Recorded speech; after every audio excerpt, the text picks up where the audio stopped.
game time, better buckle your chin straps. You come in my zone, you gon' crumble on impact. It's now or never, so you better perform in the place where legends are born. This is what we use every single drop of sweat in our pores to push the chains till we set up a score. More than a team, we are like an army. If every inch counts, then imagine what a yard means. This is more like a way of life. When it's playing time, show what the western part of our state is like. And we don't buy into a player's hype. You come in our house bringing that nonsense, then say goodnight. 4 quarters of mayhem, from the flip to the kick till the game's done and we shake hands. The film room to the game plan. Take the field as a boy, best believe you leave as a changed man. Show them where we from. Downtown, our house, this is where the fun stops. Listen here if you visit here. This is not a game, this is us living out a tradition here.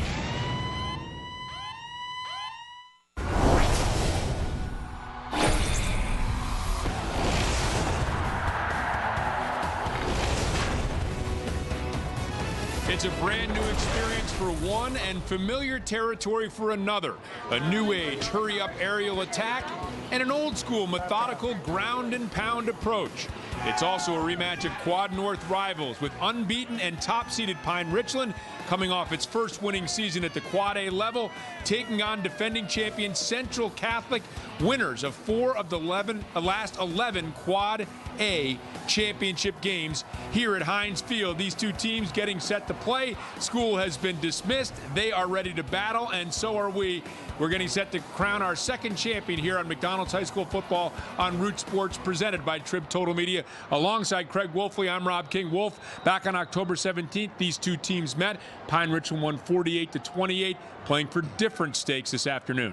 No question about it, Kinger. And the big deal is, look, there's no shame in losing, but the question is, did you learn anything from that loss? That's the key. Our Point Park player to watch for Central Catholic is John Patrician, and maybe they learned something about him. He's a terrific all-around player, but they went to the Wildcat with him last week. Well, maybe they figured he could score in every which way but loose, but from the offensive set, well, maybe we're going to put him at quarterback and do a little Wildcat and give it to him. He's a great athlete, tremendous athlete, a guy who's got great speed and hands and everything else. Well, why not give him the rock and see what he can do? Has a rushing touchdown, receiving touchdown. Last 2 years, he's had 8 special teams touchdowns, interception returns. He's a terrific player. Meanwhile, our Point Park player to watch for Pine Richland is their quarterback, Ben DiNucci. Yes, Ben DiNucci, I have been fascinated with the development of this young man. From the very first game when we saw him against North Allegheny, when he went for it all in overtime, this guy has got moxie. He's got cool and calm. He's a great big-time performer, can perform on any stage. No platform's too big for him. And for the first time in WPIAL history, a team has a 3,000-yard passer. That's DiNucci, a 1,000-yard rusher in Connor Slomka, and 2,000-yard receivers in Mike Murhut and DeAndre Gaston. They will put Central Catholic's strong defense to the test this afternoon. It is a rematch of familiar opponents playing in dissimilar styles of football. The Quad A championship between Pine Richland and Central Catholic. It will kick off next at Heinz Field on McDonald's High School Football on Root Sports, presented by Trib Total Media.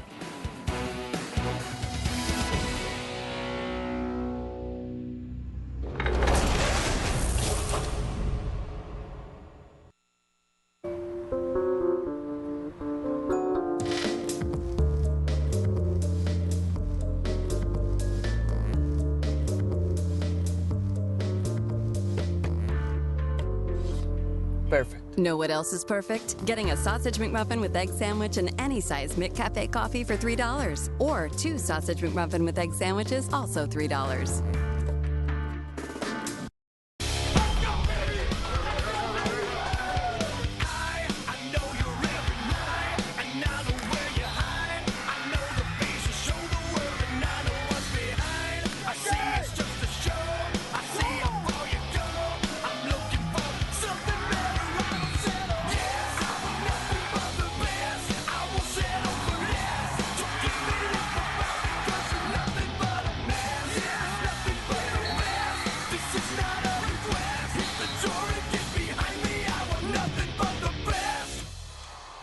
The first meeting between those two teams back on October 17th, Pine Richland and Central Catholic, was also the first game ever telecast from Highmark Stadium in Station Square. And here are the Rams taking the field here at Heinz Field, looking to duplicate that 48-28 victory and claim their first title at the Quad A level. They were 2003 champions. In fact, back when they were Richland High School, they won titles back in 1969 and 70.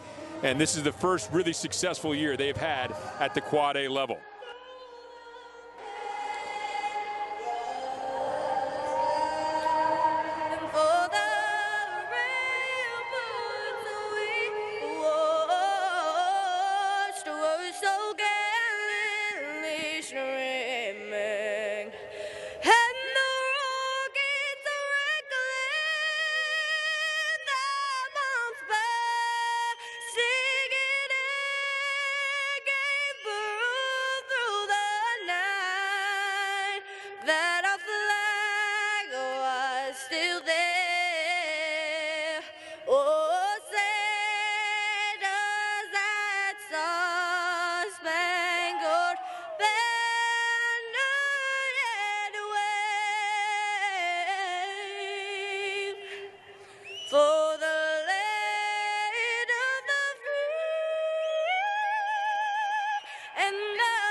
Gabby Barrett of Sarah Catholic High School belting out the national anthem.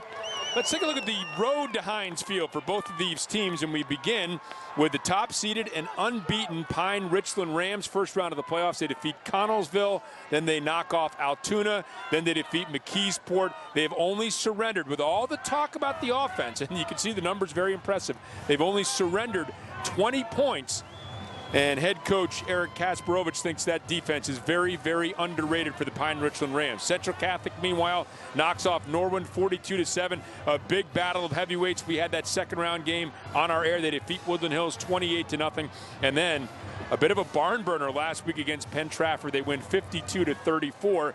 And that was the game, Wolf, in which they unleashed the Wildcat. And we expect to see Terry Totten, you can see him right there, the head coach for Central Catholic, who loves to run the football, maybe getting John Patrician in that Wildcat early. Absolutely. Kinger, look, like we were talking about in the open, there's no disgrace in losing, but there is if you're not understanding what you learned from that loss. And in 2005, the Steelers, if you recall, went through Indianapolis, lost there, but they felt they had learned enough from that first trip there to aid them when they went back for the AFC championships.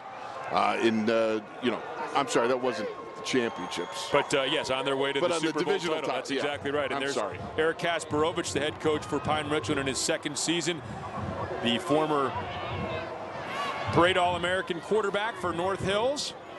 By the way, Central Catholic won the toss. They will receive as we take a look at our Barrel.com keys to the game for Central Catholic. Terry Totten, great defensive mind, a 1976 Central Catholic grad. He wants to slow the Rams down, and he wants to possess the football. That's one way to slow them down, keep the ball out of their hands. Meanwhile, Pine Richland, the exact opposite. Eric Kasparovich wants to see his team, Wolf, control the tempo of the game and be physical. They know Central Catholic is going to come after them. They want to be able to match the physicality of the Vikings, who, again, nothing fancy a lot of times with Terry Totten teams. Effective. They're a great defensive team. They like to run the football. They like to play a physical style, and Pine Richland wants to make sure they're cognizant of that. No question about it. And it looks like Pine Richland is channeling their Oregon. They got all greens and stuff like that. By the way, Pine Richland Rams are down a ram, I heard. Yes. Evidently, they went and purchased the story we heard was they purchased a ram from a farm and brought it to a tailgate party, and it evidently it escaped. But that's a story maybe for another time as we take a look at the Pine Richland Rams rooting section, and they are in a frenzy. They are not used to being here, Wolf. It's been 2003 back when Neil Walker played for the team the last time they were here. Now here's the kickoff, and it's going to be a fair catch and taken at the 25-yard line. So they want to keep the ball out of Patrician's hands, and they are able to do that with the successful kickoff, and Central Catholic will have the ball at the 25-yard line, opening possession of the game. Well, I'm interested to see what Terry Totten has done adjustment-wise, what he's going to do attack this Pine Richland defense. And of course, one of them is moving Patrician into a position where he can get his hands on the ball. Well, we have Michael Navarro, the quarterback, who is out there right now, so that would seem to indicate that they're not going to open the game in the Wildcat. And in fact, Patrician will spread out wide here to the right. And they will start the game in the I formation. Vinny Emanuel deep in the I. Pass! They're going to come out throwing. Complete. This is Patrician, and Patrician out to the 28-yard line before he is tripped up. Pickup of 3. Matt Hampson sprinted out from his defensive end position to make the stop. That's a nice long handoff to get yourself some positive yards. Beautiful job of just isolating, get your man out there, and just get your quarterback a feel for this is what we got to do. So a pickup of 3 brings up a 2nd and 7. And it's Vinny Emanuel, not Grant Foster, who's a game-time decision into the tailback position. We'll see if he gets out there. There's Graham Adamitis, who'd been out for a while, waggling into motion to give to Emanuel off the left side. Nowhere to go. And Emanuel will be dropped at the 29-yard line. They give him forward progress to the 30, so he'll pick up a couple as we take a look at the starting offense for the Central Catholic Vikings. And Navarro, as we mentioned, Grant Foster, we may or may not see him this afternoon. Brian Totten, Patrician, and Bryson Garner, along with Graham Adamitis. Along the offensive line, it's Thorpe, Quinn, McAllister, Zygmunt, and Slater. A very good, very big offensive line for the Central Catholic Vikings. As you take a look at Patrician, split to the left of receiver or quarterback Navarro. The pitch to Emanuel. Emanuel tries to get to the edge. He will. Crosses the 35, the 40, the 45, and ridden out of bounds by Anthony Battaglia. Joe Lieberman into the stop for Pine Richland as well. A big pickup out to the 49-yard line of 19 yards. It'll be a first down for the Vikings. Back in the day, this was toss 39U. Get that tackle, guard out, kick out, turn up. You see right here, now you got Vinny Emanuel getting out to the edge, finding that seam. And it's just a good open field tackle out there that saves the day for Pine Richland. It was Joe Lieberman, the senior, who got out there, but a 19-yard pickup. So 3rd and 5, a little insight into what Terry Totten likes to do. Not a throwing down necessarily for the Vikings. Emanuel remains in the I formation on a 1st and 10 for the Vikings. They give to Emanuel off the left side, and Emanuel is dropped as he crosses the 50 and picked up a yard or 2. Let's take a look at the defense as Joe Lieberman makes another stop for the Rams. Up front, it's Gantz, Zoller, Good, and Hampson. Lieberman, Bird, and Everett. Very good active group of linebackers. Battaglia, Gaston, Burnham, and Murhut in the defensive secondary for the Pine Richland Rams.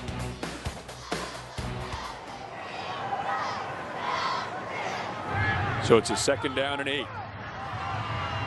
You give to Totten up the middle, and Totten is bottled up and taken down right at the line of scrimmage. It is time for tonight's Edgar Snyder injury update. And Central Catholic running back Grant Foster is battling a leg injury.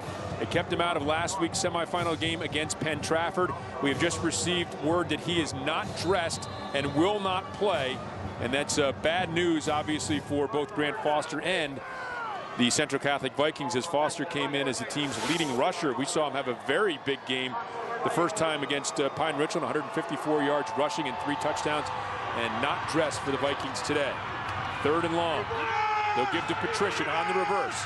Patrician looking for room, and not much there. Murhut will ride him out of bounds. A loss of a couple on the play. So good job by the Rams to stay home defensively there, Wolf. That's a nice job, though. Early in the game, go ahead, run the razzle-dazzle, do a little trickeration, extend the play a little bit and see if you can get these Rams running back and forth a little bit and see if guys are staying home. This is good for Terry Totten early on. You got the ability for Pine Richland to be able to clump it up in the middle. Well, let's see if we can stretch them out. Now they get stretched out a little bit, see if you can hit it back in the middle. The next series coming up. Mitch Maxura back to punt. Mike Murhut is back deep to receive for Pine Richland. And it's a fake. And here's Patrician off the right side. Patrician gets to the edge, crosses the 45. He's going to pick up first down yardage. He's ridden down by Anthony Battaglia, but he crosses the 40 down to the 38, and the fake punt has given the Rams a back. They put the Rams back on their heels, giving the Vikings a first down. This is a great job by Terry Totten. Look, you run the razzle-dazzle. You think, okay, it's over for the first series. No, you run the fake punt to Patrician, get the edge, and get the first down. That was absolutely diabolical in scheming because it sets the defense up. You know that they're relaxed. Okay, we stopped that trickeration. You come back with more. And it keeps Ben DiNucci and that explosive offense on the sidelines even further. And, of course, they're trying to get some points out of this drive now as well. Give to Emmanuel off the right side. Emmanuel is going to be dropped, and he is in his tracks, maybe a yard. Ben Zoller makes a stop there defensively for the Rams. Benny Zoller does a yeoman's work in the middle here. He's getting up the field, getting in the gaps, bumping off, pulling guards, and making tackles. That young man there, number 6'4", you watch him. He is a tough one to control on the inside. Powerful dude, stays low, plays with good leverage. And they will rotate a bunch of defensive linemen in there to try to keep them fresh against this very powerful offensive line of Central Catholic. 2nd and 9 after a 1-yard gain. Graham Adamitis appeared to be having some trouble out there on the field. And we're going to have a call here. Boy, number 12, it looks like he is the worst for wear right now. There he is. There is no flag on the play. We have a timeout for injury on the offense. And that was Graham Adamitis, who was having some trouble there at the line of scrimmage, and so he's out of the game. A Lawrence Timmons attack. Yeah, that was not pretty to watch. Okay, so we're going to take a short break. The Pine Richland Rams taking on the Central Catholic Vikings. Early on, no score in the first quarter.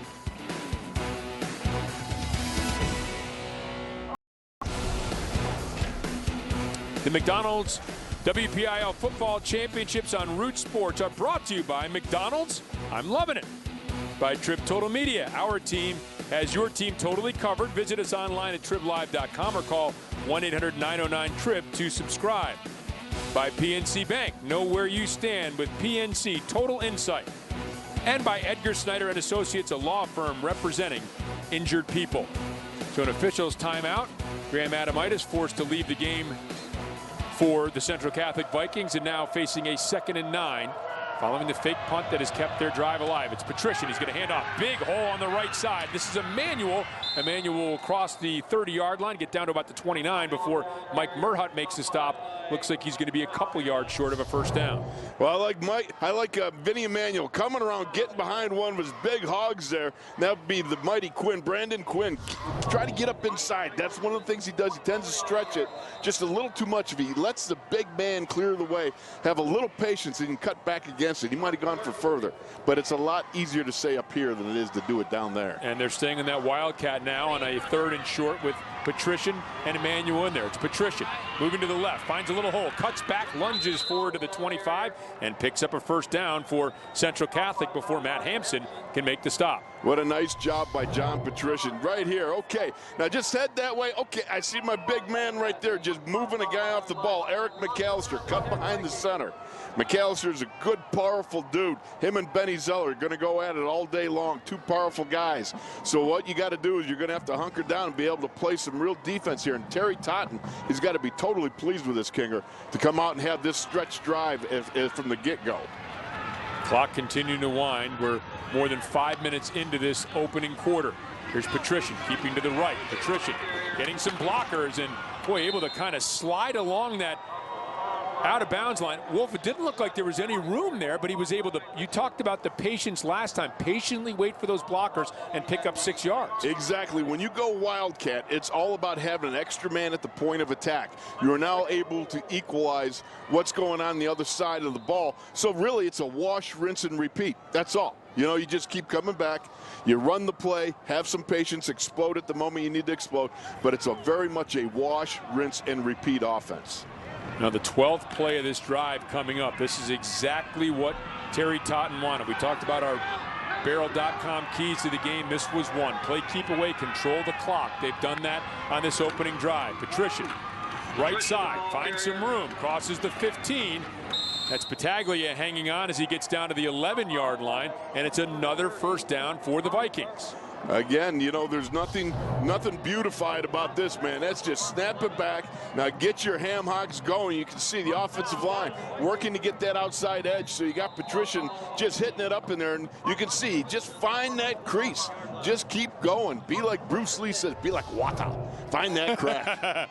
You know, the holes have not been huge. I mean, which is a credit to Pine Richland, but it's also a credit to Patrician and Emmanuel and these running backs to be able to find those little holes. Well, think about it. With the Wildcat, you have an extra blocker at the point of attack.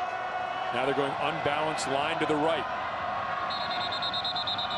And we have a whistle, and a timeout is going to be called by Central Catholic. And, you know, Wolf, it's interesting. They call it the Wildcat now, and they've gotten the old, you know, the new name for really what's an old formation. I mean, this is nothing that's a whole lot different than the way football was played for the first 30 or 40 years, which is the old single wing offense. That's really it. It's very biblical. There's nothing new under the sun, it says in the Bible. Well, that's what we got with the, you know, with this offense. It's a new offense, but it's an old offense. Let's go downstairs for more on it.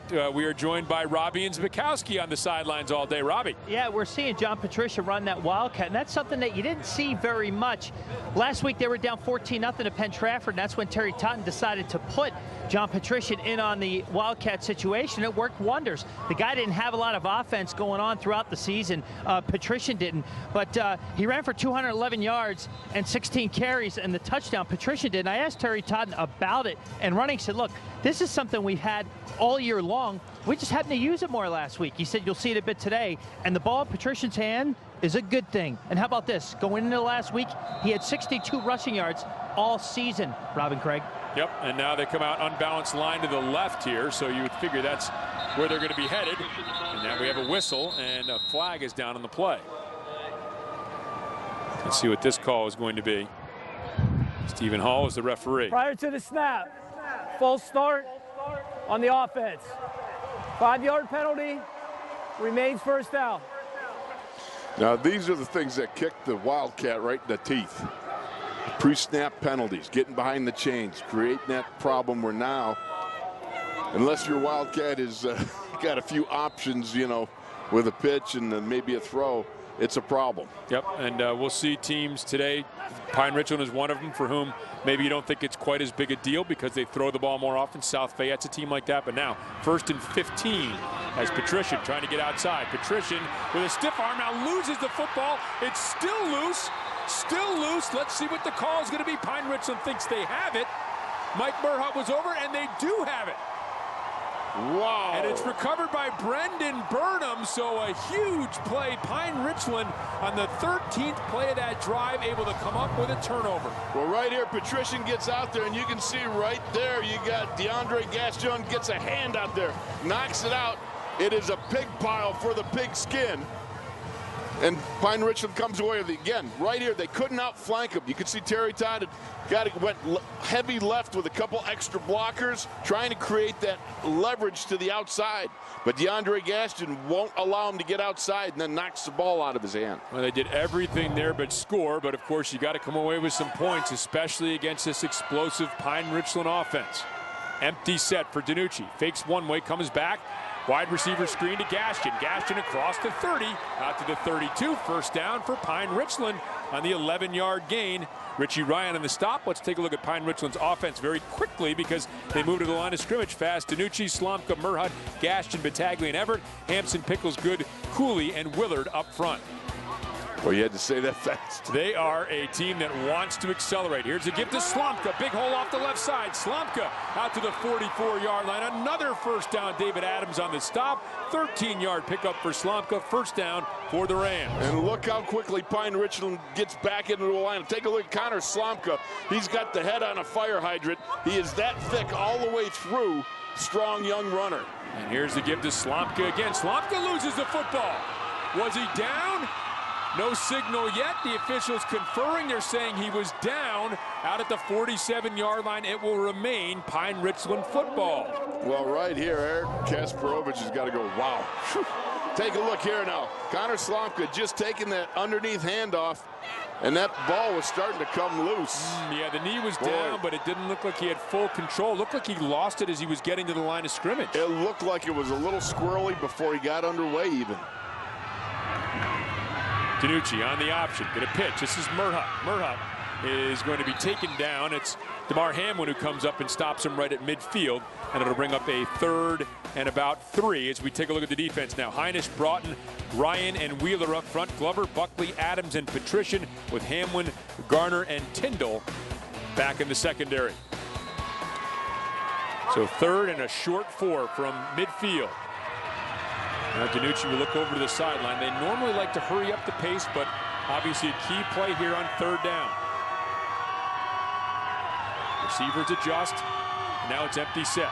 DiNucci out in the flat, complete to Merhut, and Merhut is hit right away. Patrician comes up and stops him for a loss of a yard on the play, and presumably that will mean a punting situation for the Rams. What a great play by John Patrician. Kinger, take a look at him, man. He sees Merhut out there, knows that play, remembers it from a few weeks ago, and he makes the jump on it and beats the offensive line to the spot to make the tackle. That's just a great play by John Patrician. Now the offense is still out there looking over at the sidelines. Keep in mind, DiNucci can also punt.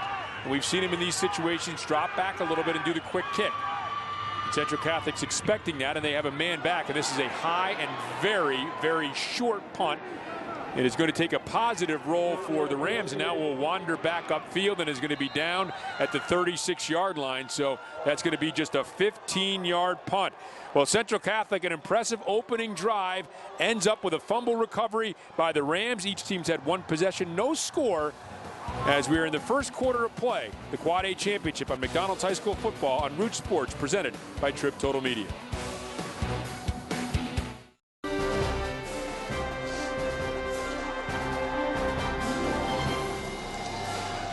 As we continue to look back on the 100th anniversary of WPIAL champions, the first ever Quad A classification game played in 1980 at Three Rivers Stadium, led by head coach Art Walker. That's Art Walker Sr. for you younger fans. Mount Lebanon beat Bethel Park 30-14 that year. Lebo actually won the first 2 Quad A titles as they went undefeated the following year. Navarro in at quarterback. He will pitch. This is Ronnie Jones. Jones cuts across the 35 and going to get out close to the 45-yard line. He'll pick up 8. Boy, that looks nothing like a rugby scrum, huh, out there? It looks exactly like a rugby scrum. Take a look here. You got a nice pitch. So Ronnie Jones heads out. He says, okay, they're going to set the edge. I'm going to cut back underneath. Now, here's where you start running into difficulties.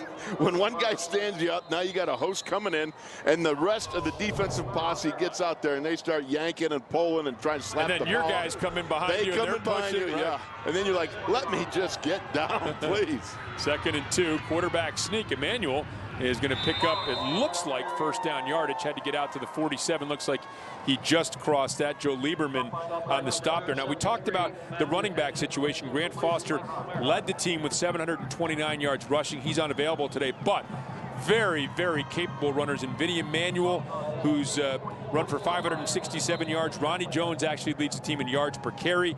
He's at 438. So, yes, Terry Totten would like to have everybody available. You feel badly for Grant Foster. Absolutely. Obviously a senior, but Emmanuel and Jones, very good running backs. Well, Vinny Emmanuel acquitted himself very well in that first game this past season. And it's a good thing they got him. Play action pass. Navarro rolling, get a float one underneath. Too tall for Graham Adamitis. It's incomplete. It'll bring up a 2nd and 10. Boy, it got that. He had some room to run. Get a little look here now. Navarro on just a little naked bootleg coming out. Just tosses it up and over, and Adamitis can't quite find the handle. That would have been a tough catch. And this is, again, where Central Catholic gets into a little bit of difficulty. They can throw the ball. It's not like they can't throw the ball, just a lot more comfortable running it. Now Navarro on a 2nd and 10. Adamitis in motion.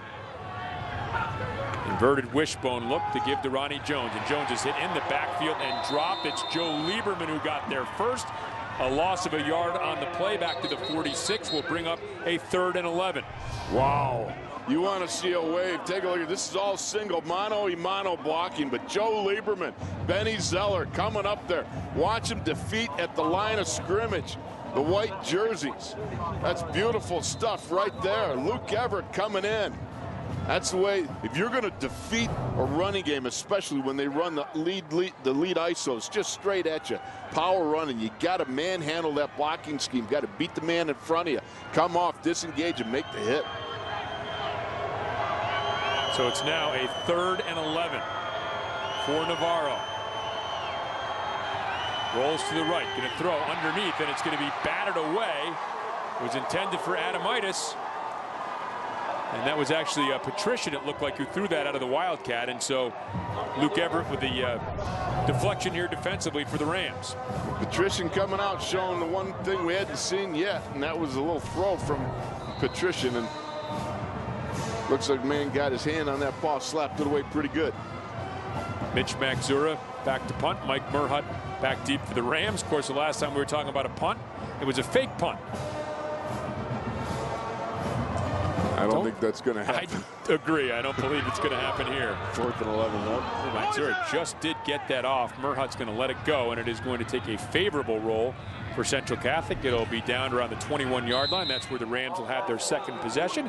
And let's go downstairs to Robbie Inspikowski following that 33-yard punt. Well, Rob, it's been a year of breaking down barriers for Pine Richland. See, they checked off a few things off their program's to-do list in Quad A. They had their first winning season since moving up from AAA in 08. They won their first playoff game in Quad A, and here they are in their first Quad A title game. I asked Eric Kasparovich about it. He said it's amazing what they've been able to accomplish as a group, a unit, and as a family. And he said not enough credit goes to the offense and the defense and the special teams and what they've done.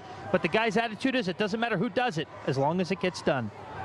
Thanks, Robbie. Yeah, and they had been so successful at AAA. And here's Ben DiNucci, pass underneath to DeAndre Gaston, who will spin out across the 25, close to the 26. Ronnie Jones on the stop.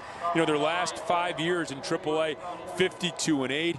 10 playoff victories. They get to a couple WPIAL championships. They win one. You move up to Quad A, a little more difficult, and then this year finally breaking through at that level. Absolutely. Here's a give to Slomka. Slomka has dropped immediately. Rashad Wheeler in there defensively on the stop for the Vikings, and it's going to be a 3rd down. Rashad Wheeler's a big old dude, 6'4", 260 pounds. Nice job with just holding that edge and then being able to come off and make the hit on Slomka. 3rd down play as we reach the waning moments of this first quarter. DiNucci going to look over and pick up some signals. Now Slomka will change sides. 12 on the play clock, so plenty of time. Empty set. DiNucci back, looking over the middle. And Luke Everett, did he make the catch? Ronnie Jones was there defensively. Officials conferring, and they're going to say it's a reception for Everett out to the 35 and a 1st down for the Rams. Nice job of having a dual option, sending Connor Slomka off on a swing route, then just zinging it in the middle there to Luke Everett, who goes down and makes a nice ankle-high catch. Take to Slomka. DiNucci back under pressure. DiNucci, boy, almost had the ball stripped. Now staying alive, throwing, and nearly deflected by Bryson Garner. Ronnie Jones is in there as well for the Vikings. Kind of a dangerous pass on the final play of the first quarter for Ben DiNucci and the Pine Richland Rams, the #1 seed, trying to win in a rematch over Central Catholic, a team they beat by 20 earlier this year. No score. Second quarter coming up.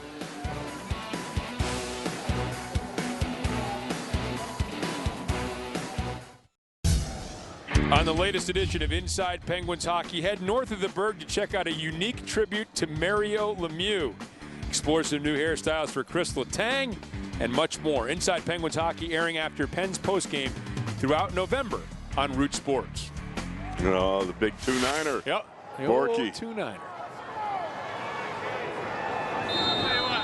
He, of course, always has that hair coiffed perfect. Oh, yes. Yeah. He spent so much on hair gel. Oh, my, almost intercepted. Boy, the screen was extremely well read by Bryson Garner. He actually almost overran it, I think, Wolf. He almost did. I mean, you look at it. He set that up. You can see right here for DiNucci. He looks off. He's trying to look off to the one side, and Bryson Garner, not being phased at all by it, just reads it, gets that jump on that thing, and he almost pulls that bad boy in. 3rd and 10 from the 35. DiNucci, play action pass.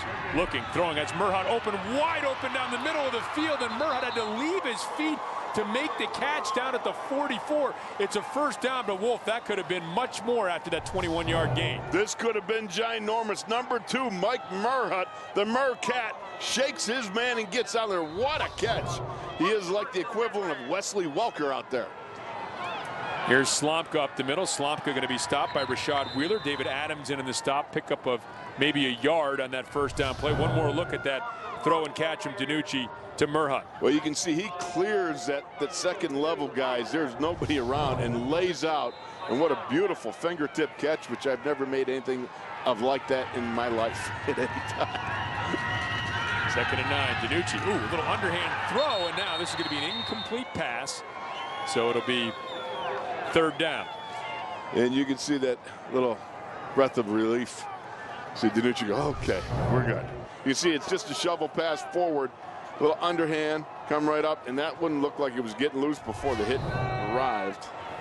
Yep, Harvard-bound Richie Ryan in there defensively for Central Catholic. 3rd and long. DiNucci looks over, has trips to the right, one receiver to the left.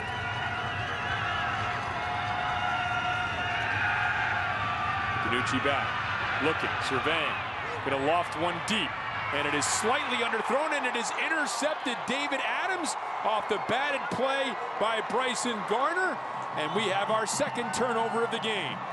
My goodness, Bryson Garner is dialing it up. DiNucci, now watch from here, he's got all day. I mean, you could literally order a pizza back here. And DiNucci tosses one out, trying to get to his man, and Bryson Garner gets out there and just pulls that one in, laying out. Good job. Double coverage, you got to wonder, but DiNucci's known to gamble. DiNucci takes chances. He relies on his arm, believes in his receivers. Yep, and that was just a little overthrown. Really would have had to be a perfectly thrown ball. Everett might have had a step out there. Absolutely. First down back at the 11-yard line. And this is Patrician staying in the game, running the Wildcat. Patrician gets it, moving to the left. Patrician, a big hole, and he'll dive across the 20 out to the 21. Looks like that's going to be enough for first down yardage. So now 16 plays, Wolf, and they've used the Wildcat, 8 of them. So half the time we've seen the Wildcat here from Central Catholic. They are using it. They've got a couple wrinkles off of it. And as you said, not so much of a wrinkle that you could throw a pass, but they get a little bit of U-blocking off it and trying to crease the edge. So they're doing some little different things from it. And it's not the normal trap, counter trade type thing we've seen from Central Catholic. And they're going to bring the sticks out here. Looks from this vantage point like he's got it by how much, Wolf? A skosh. I think it's a skosh. It's going to be a skosh one way or the other, don't you think? It's looking skocious. Yep. I don't know if you skocious is a proper Scotch term. Well, since skosh is actually not a word, I think you can do anything off that. Yeah. And he's got it by a skosh. First down for Central Catholic.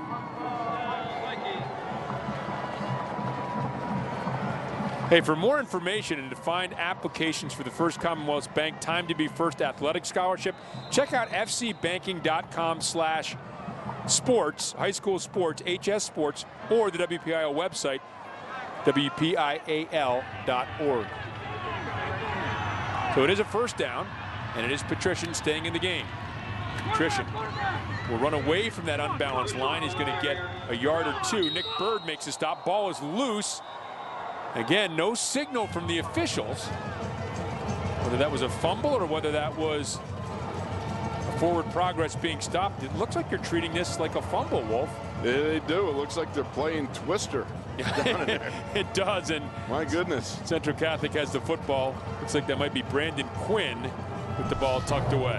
We get a little look in here, and the ball, oh, it does come loose. Plainly, you can see it. And right there. Boy, it stayed loose for a long time, didn't it? Nobody really had a good handle on it. But this is what you like. You got Brandon Quinn. He just goes groundhog on it. I mean, just watch 79 get in there. Look, he's in there going, okay, I got it. We'll push on the pile. I got it. He had a lot of legs and arms between he and the football, didn't he? Yeah, he had a face full of teammates, but he dug it out. Twister's about right. That's a good description of that. Now Patrician will try the right side. Patrician cuts up. Patrician is stopped. Short gain picked up a couple off that right side, and there's your guy Ben Zoller in there for another stop. Again, it's Benny Zoller just patrolling the trenches down there, getting off a block. Watch 6'4", coming down the line. Now he sees Patrician right there. He just plays down the line and bang, right to the bang spot. Boy, Ben Zoller and Joe Lieberman, both those guys, really impressive early on for Pine Richland defensively. You are right, Kinger, absolutely. Look at those eyes, huh? It looks like he's looking for a ham sandwich right there. Where is it? So Patrician stays in the game, 3rd and long. The give on the reverse, and some room for Ronnie Jones, and Jones will cross the 35. He'll get out to the 38, and he'll pick up a first down for the Vikings. Brendan Burnham on the stop, but there's one of those wrinkles you were talking about off the Wildcat. Here we go. You get a little counter action right here. Now you got it going the other way, and here's Ronnie Jones, and what a kick-out block on Lieberman by Graham Adamitis. Take a look here. Here's Graham. He's a tight end coming through. Good kick-out. Ronnie Jones explodes up that gap. Clock continues to roll. No score here in the second quarter. We're going to try the same play. It's Jones again. Jones has some room. Jones is going to get out close to the first down yardage. Now he's going to cross that lead stick and get out to midfield. It'll be another first down for the Vikings, as Ben Zoller and others, Luke Everett amongst those in on the stop. Well, again, we talked about a wash, rinse, and repeat offense. Hey, if it worked, well, first time, let's do it again. And right there, Ronnie Jones goes down that counter trap with the tight end. Nice job. A little bit of hip swivelization there. He's got some good gription and groundhogging at the end to get that first down. I mentioned again, without Grant Foster in there, we're going to see more of Jones and Emmanuel. Jones 8.6 yards per carry. Now Patrician by himself in the Wildcat to try to get outside, and he's going to do that. Boy, he had to step out of a couple of tackles, and that's, you talk about having the great athlete back there, Wolf. He's able to step out of a couple of tackle attempts and pick up some positive yardage when there really wasn't a whole lot there. That's just sheer athleticism. Right there you can see he's on the edge against Matt Hapson. Matt can't bring him down, so he just gets out and makes a couple guys miss, and it's not a big gain. That's just sheer athletic talent, as you pointed out. Well, you'd rather have 2nd and 8, obviously, offensively, than 2nd and 11, which it might have been, you know, if you don't have a guy of John Patrician's quality back there making that run. In other words, if it was me, it'd be 2nd and 14. How deep is the snap? Here's Patrician. Try the left side. Oh, he is banged. Wow. And that's Lieberman again coming in there. Boy, DeAndre Gaston was in perfect shape. Looked like he was going to make the tackle, and flash, in comes Lieberman to make the stop. So here we go. Just a little counter, trying to get the trap. Got penetration, knocks off the lead guard, Ziggy. So what happens? You got Lieberman, you got the Gaston come up there and make a nice smashing hit. That was a good slobber knocker of a hit. Boy, 7 tackles already for Joe Lieberman. He is a tough dude. We have 6:47 still remaining here in the second quarter. There's Joe Lieberman. Helmet banged up a little bit already. Oh, yeah. 3rd and 11. Gunner Ferrata in motion. They're giving the counter to Jones. Jones gets to the outside. He'll be chopped down here. DeAndre Gaston comes up and makes the stop after a 4-yard gain. And now, after that call on 3rd down, what will they do on 4th down here? It's going to be a 4th and 6. And the 46-yard line looks like Terry Todd knows, yeah, he's going to send the punt team out. Yeah, you can't afford to get the field flipped on you and give a short field to a Pine Richland offense. It's as explosive they are. They got to get a good punt here, try to make them, give them a long, long field. Mitch Maxura averaging over 33 yards per punt, has 6 inside the 20 this year. We'll try to make it a 7th with Mike Murhut back for Pine Richland. Here's the boot, and Murhut's going to call the fair catch right at the 20-yard line, which is where Ben DiNucci and this Rams offense will take over. They haven't been able to get any traction yet. Scoreless game with 5:46 remaining in the second quarter.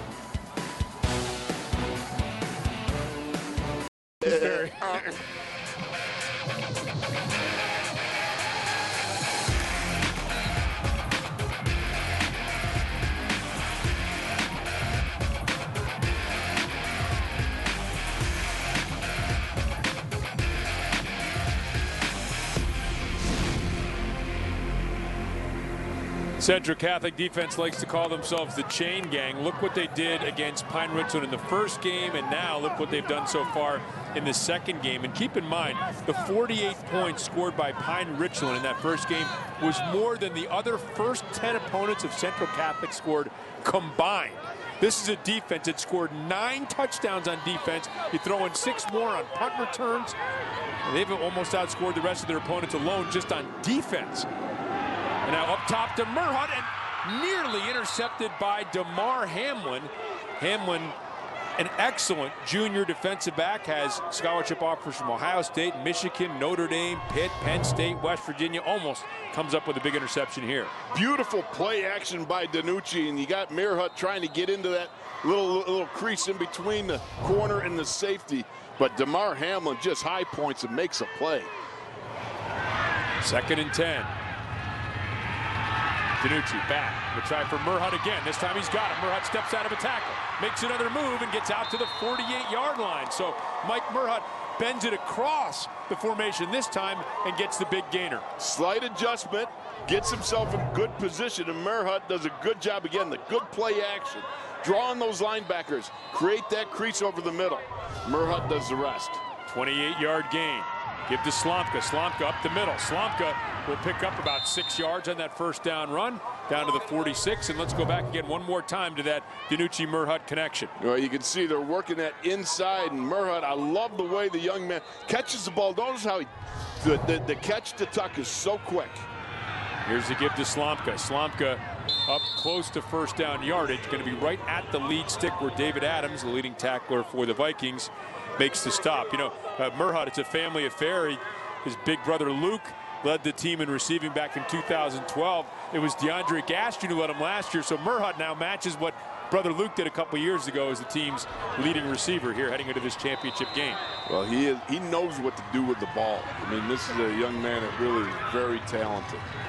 And here is the give, and oh boy, he is just slammed in the backfield after that first down run by Rashad Wheeler, so a loss of 5. I apologize to the Murhut family. I just jinxed him. Talking about, you see big old Rashad Wheeler out there playing the edge, and he's a little bit excited and pumped up. Well, 90-pound difference between the two. Rashad weighing in at 260, Murhut at 170. Yeah, that was like a biscuit. Yeah, that's coming out to Rashad Wheeler. You usually go with the 260 guy in that scenario. Danucci faking, Danucci looking now, is going to move out to his right. Danucci in trouble, going to loft one off his back foot into double coverage. Dangerous throw, nearly intercepted, intended for Anthony Battaglia. It was Ronnie Jones and Joe Tyndall in coverage defensively for Central Catholic. And that's where Danucci sometimes gets himself into trouble. You're under a little bit of pressure, but you got a lot of confidence. You believe in your arm, you believe in your receivers, and you'll toss one down there, and almost Battaglia going up there with a couple of white jerseys around him, but not able to make the catch. But the important thing was nobody else made the catch. 3rd and 15. Danucci back, looking at a sling, sidearm complete. What a grab by Murhut. He was undercut by Patrician, and this spot doesn't look particularly favorable for Pine Richland. Let's see if it's enough for a first down. This is very, very close. Well, again, Danucci looking over and throwing with that Kent DeColvey delivery there. And Murhut taking the hit and still making the grab. What a great catch it was.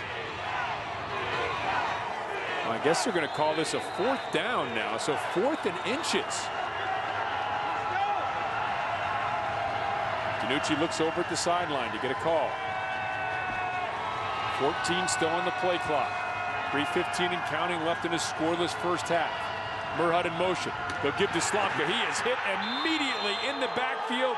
It is that leading tackler we talked about, David Adams, who comes up with a big stop for the Vikings. So a huge defensive play as the Rams finally got some offense going. The stop by Adams. It remains scoreless between Central Catholic and Pine Richland in the Quad A Championship.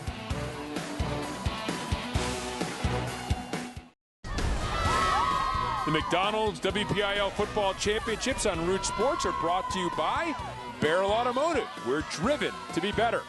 And by First Commonwealth Bank, the official bank of the WPIAL member FDIC. Wolf, let's take a look at that on the telestrator, that stop by David Adams. All right, you want to see what it means to be a linebacker? Take a look now. Right here, you got number 32 just coming up. It's going to be an El Squasho right here in the middle. Okay, let her run. All right, here we go. At the snap of the ball, David Adams comes through. Bam! That's the way you fill a hole. I mean, you just go in there and it's a 4x4 fit. That's great job of linebacking by David Adams. Now Central Catholic will come out once again in the Wildcat. Scoreless first half between two high-scoring teams. Gunnar Farad in motion. The fake to Ronnie Jones. Patrician will keep, and that's the fake off of that counter we'd seen Ronnie Jones run so effectively. Zach Lemeron in to make the stop defensively for Pine Richland. What a nice job of being able now. You run the counter a couple times. You have success. Now you got wrinkles off the wrinkle, which means I don't know where we're going from there. You need a facelift time. Yeah, you need to get the iron out, get rid of those wrinkles. But I think the next one is maybe the option off of that. Well, absolutely. It looked like they had Farad running behind that. You're right, Kinger. Weren't you an old option man? Here's Farad in motion, and now the give to Emmanuel on that counter, and Vinny Emmanuel head down as Pine Richland has gotten better and better each time they've run that counter to defending it. You know, it's interesting to watch how when you start having this shell game offense where you've got guys faking here and there, you got to hold your rundown fits. And you can see right there, you got your men, Austin Gonson, and some of the other guys, Nick Bird, linebacker, Joe Lieberman. Yep. They're holding their positions. They're not flat out chasing. You get guys chasing, you get exactly what you want if you're Central Catholic. 3rd and 4. Patrician sprinting out to the right. Hampson in pursuit. Gets away from him, but does not pick up first down yardage. Gets out to about the 42. Needed to get to the 44. Zach Lemeron again ranging from his middle linebacker position to make the stop. The beauty is when you're Matt Hampson, even if you can't make the hit, you can't turn them back in. Drive them deep enough so that the men flowing down the line can come up and make a hit, keep them short of the first down. Obviously, you'd want to set the edge or take him down yourself, but at the same time, if you can make him run parallel to the line of scrimmage long enough, the defensive posse coming down the line can get themselves set to make the hit. Pine Richland calls a defensive timeout. Now be sure to keep it here at halftime. Paul Alexander and Chris Schneider are live in our North Shore studio for the UPMC Sports Medicine halftime show. Paul and Chris will have highlights and first half analysis from this game. Robbie Inspikowski has the story of Central Catholic senior Riley Redmond, who despite being ruled ineligible for this season, did not let it affect his involvement with the Vikings team. That and more coming up at halftime here on Root Sports. Chris Schneider going to pull a little double duty. He'll be over here later on tonight for the AAA game. Wolf, we've got South Fayette and Aliquippa coming up after this game. But how about this? Two high-scoring teams, right? They both put up 40-plus points routinely. We have no score here, and now decision time for Central Catholic. And Terry Totten's lined up to go for it on 4th and a yard. Unbelievable. Going old school here.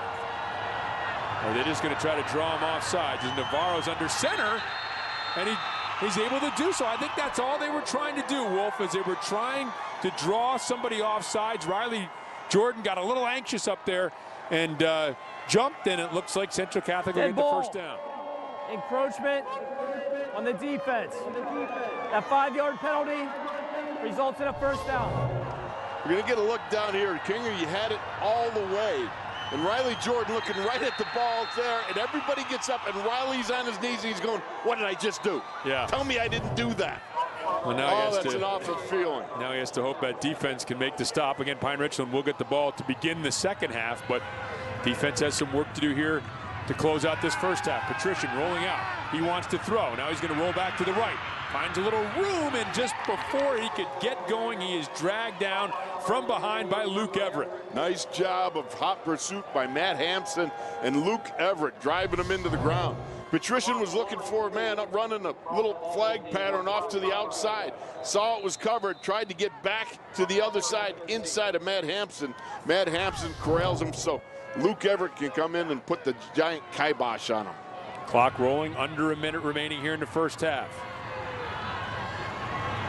Patrician trips to the left. And a 2nd and 12. Patrician will keep off the right side. He'll cross midfield to get down to the 48-yard line. Joe Lieberman, another stop. Boy, Joe Lieberman has done yeoman work here in this first half. It's going to be a 3rd down now.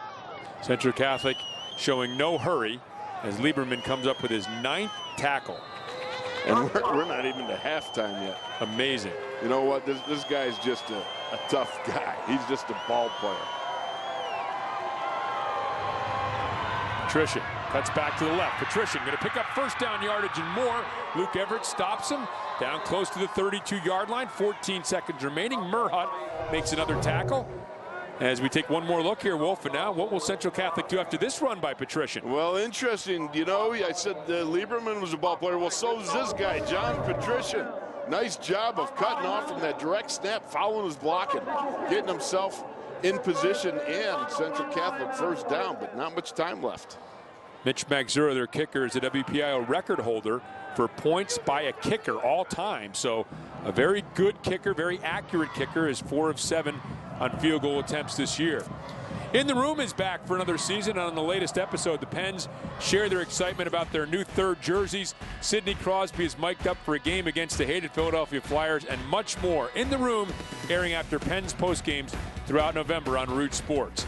So you'd have to figure here, Wolf, probably another 7 or 8 yards before they really got comfortable. I think you'd like to get Magzura to 40 yards or under to try a field goal attempt here. So that would be, say, maybe the 22, 23-yard line, maybe another 9 or 10 yards here.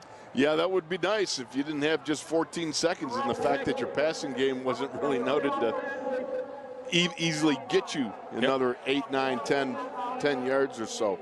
Well, we just got an announcement over the public address that there is still one more timeout remaining for Central Catholic. I think initially they were charged for that officials timeout when Graham Adamitis was having a little trouble out there that we noted. He's coming out, you know, from the throat, yes, through the mouth, and out the he was leaving it all on the field, brother. He left some extra on the field. And so that timeout is back now for Central Catholic. So that gives them a chance here. Right? Maybe at 10 yards or so, they could bring Magzura out. And they're going to stay in this Wildcat look. And we do have DeMar Hamlin out there. Also, I beg your pardon, that's Farrat, Gunnar Farrat, who is a quarterback, going to throw one, lofting one up, and just underthrown, intended for DeMar Hamlin. Boy, Hamlin had a chance and just underthrown. And that was the trickeration, which you think, okay, this is a good possibility based off of what Central Catholic was capable of doing. You're going to have to do a little something, because right now Pine Richland can sit on the short routes and everything else and stay at home. They've not been threatened too big in the passing game, but Gunnar, you got to see Gunnar out there. I'm sure somebody was screaming, you know, we got an arm out there. And underthrown because your guy Ben Zoller was in there. Yes, he was. In the kitchen of Gunnar Farrat on that attempt. I'm going to try it again. Here's Farrat again, looking. Farrat in trouble. Farrat spins away, and Farrat will go down back at the 37-yard line, and that will be the final play of the first half. So, what do you get when you mix two offenses that routinely score 40 points a game? A scoreless first half. Let's go downstairs where Robbie Inzbikowski is with head coach Eric Kasparovich of the Rams. Eric, you just, those guys in the booth talking about a scoreless first half despite two prolific offenses. How do you explain that? Yeah, it's championship football. You know, we knew it was going to be a tough game. That's a heck of a team over there. But we're going to go and make some corrections, get some things straightened out, and come back. We get the kick in the second half, which is new for us. So we're looking forward to taking it down and scoring, hopefully. You said make some corrections. What can you tell us about what adjustments you may have to make to generate some offense? Yeah, we just got to settle down a little bit. You know, we're getting some plays. A couple guys are making great plays out there. We just got to be able to finish the drives, though. It was, I think, a 3rd and short. We didn't get it. Then a 4th and short right there before the half, which was big. But we just got to relax, calm down a little bit, get back to doing what we do, trying to get the tempo going here in the 3rd quarter and getting some points on the board. What's the key to stopping Patrician? He's tough. I mean, that's one of the best players in the WPIAL. You know, but I think our guys are doing a pretty good job so far. We just got to keep doing what we're doing. We just got to get on board, though, and, you know, get a lead and then be able to play good defense. Thank you, Eric. Thank you. All right, Rob. Robbie, thanks very much. So Central Catholic and Pine Richland battling to a first half draw. No score in this football game between Pine Richland and Central Catholic, the Quad A Championships. The UPMC Sports Medicine Halftime Show is coming up next from our Root Sports studio.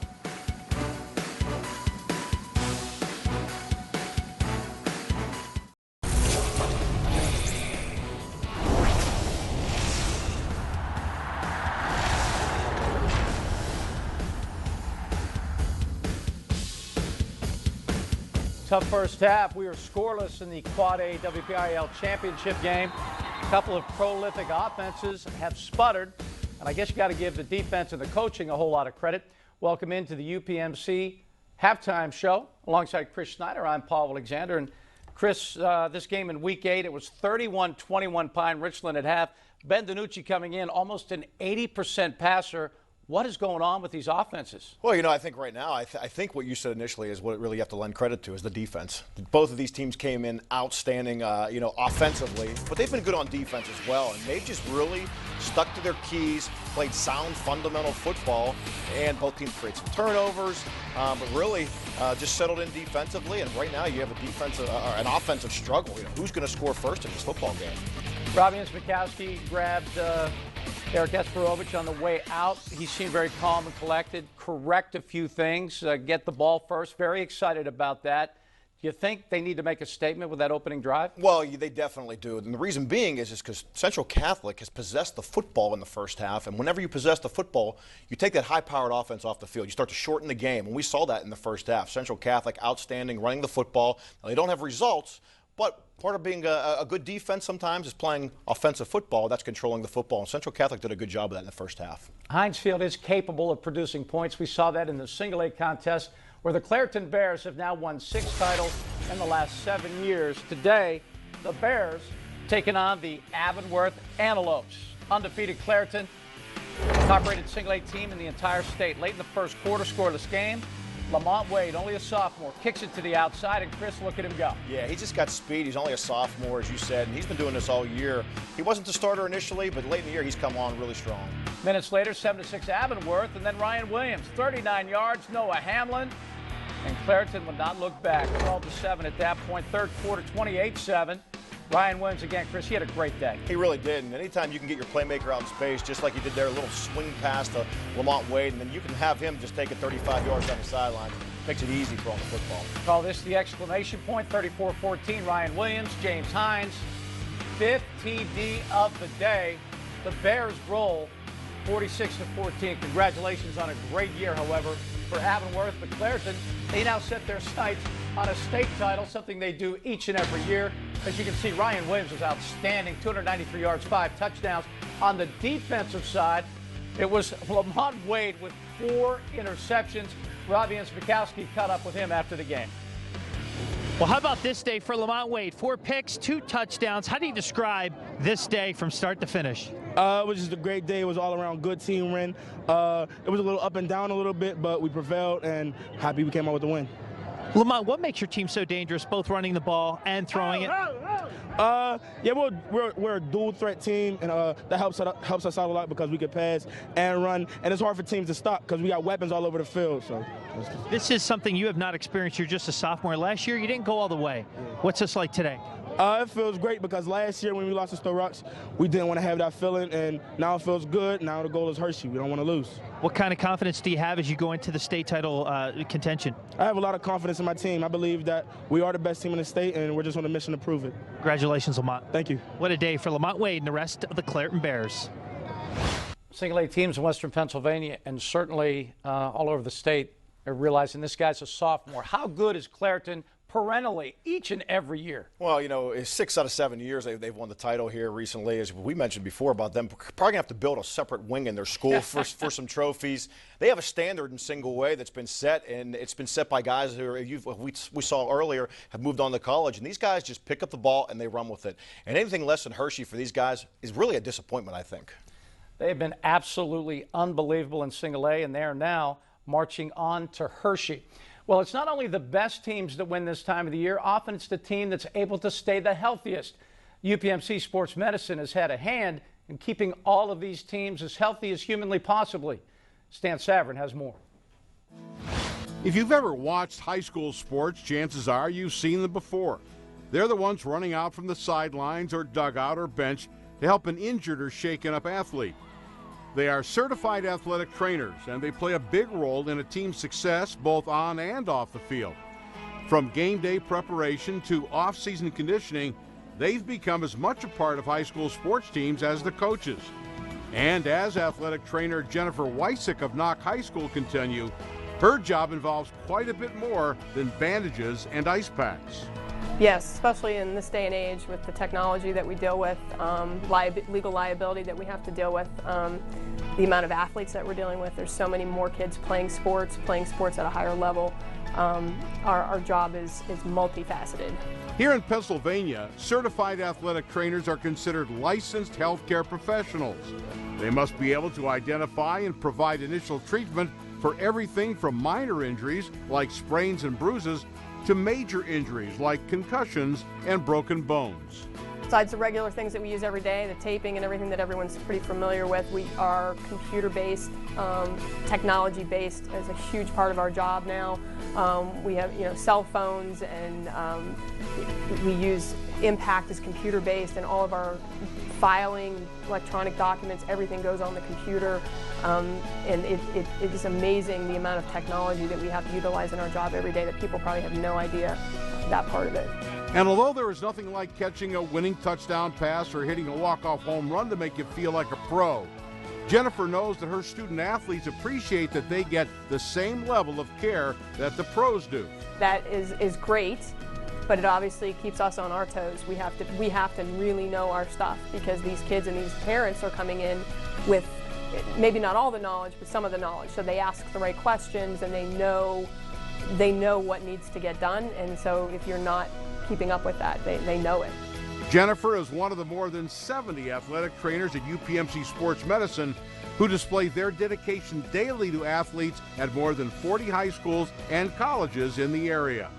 To learn more, visit upmcsportsmedicine.com. Thank you, Stan. And UPMC Sports Medicine. We're scoreless at half. Ben DiNucci, an 80% thrower during the season and the beginning of the playoffs, picked off here. We have more coming up right after this. We're scoreless at halftime in the Quad A title game over at Heinz Field, Central Catholic and Pine Richland. Looking back on that 100-year history of WPIAL champions, no game, some argue, better than Gateway North Hills in 1986. Terry Smith ran in a quarterback sneak. Gateway led 7-0. North Hills would score and then go for two. The pass was batted down. That North Hills team, however, would rebound to claim the USA Today National Championship the very next year. Pretty incredible stuff on the turf at Three Rivers Stadium. Well, imagine this Central team, the defending state champion, with 1,100 more yards of rushing coming back. Well, that was supposed to be the case, but it turned out not to be. Robbie Inns-Mikowski explains. Riley Redmond overcame a lot in life to put himself on the football field at Central Catholic. First, he was born 8 weeks premature. Then, as a grade schooler, he was once homeless. He bounced between 6 foster homes and was forced to repeat the 3rd grade. But football gave him purpose. Last year, he helped Central win the WPIAL championship. But even during that glorious junior year, Riley Redmond knew trouble was looming.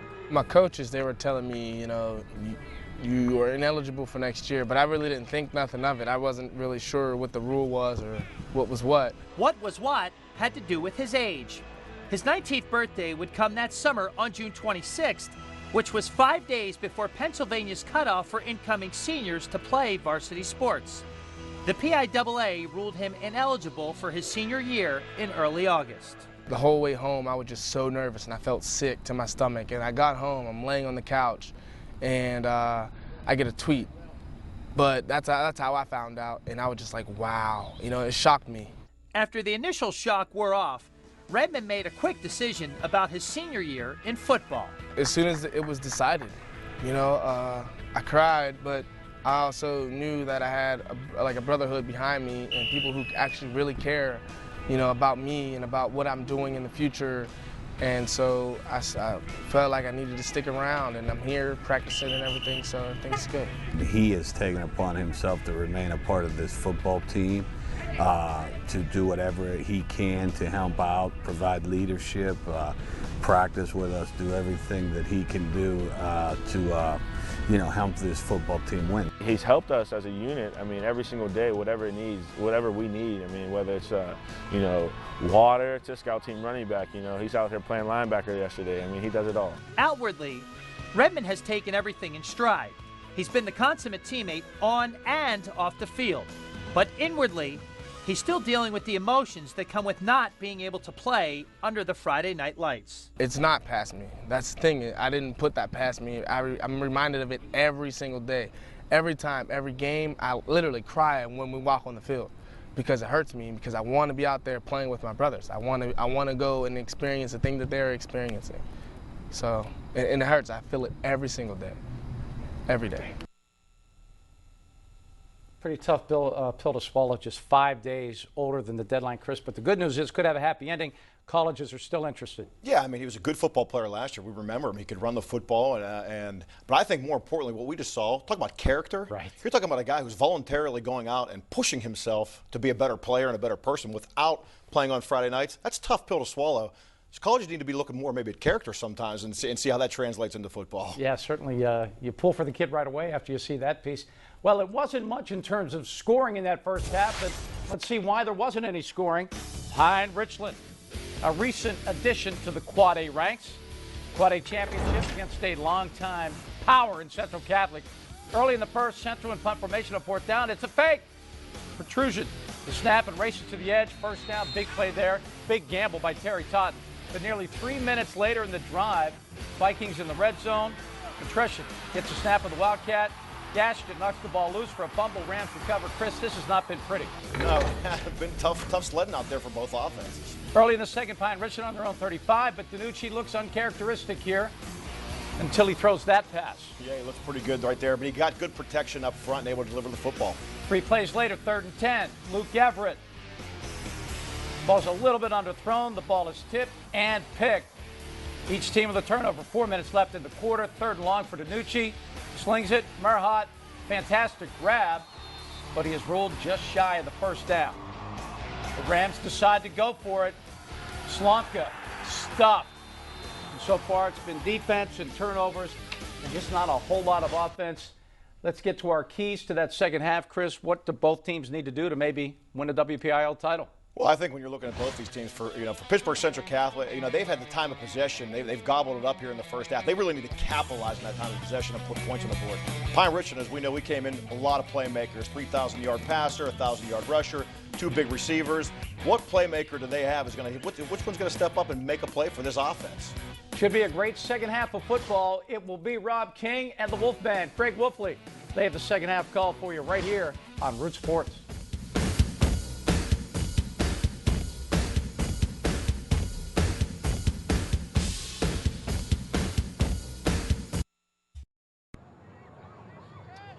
Well, we'd expect to see a fantastic game between these two teams, Pine Richland and Central Catholic. Certainly we've had that. What you didn't expect was that it would be a scoreless game, and that's where we are right here at the half, as I'm pleased to be joined by a gentleman named Dan Hooper. He's the Vice President, Regional Manager for First Commonwealth Bank, the official sponsor of the WPIAL. They provided a fantastic fan experience for everybody today. Dan, how would you describe your relationship with the WPIAL? Well, a few years back, Robbie, we introduced Bailey and the Snowman in our holiday campaign where you introduce time to share. Today we're throwing out some Rev scarves. It's time to share the warmth. With the polar vortex out there right now, that's appropriate. We throw out some red scarves right now. And a lot of heaters that can help us out with those scarves. Now, Dan, the Time to Be Athletic, Time to Be First Athletic Scholarship is something that you guys award. What can you tell us about that? Yeah, 7 years ago, we started a campaign where we provided 10 scholarships to student athletes in a WPIAL program. We've actually expanded that recently to 20 scholarships because of the overwhelming response we got. So it's been a phenomenal program.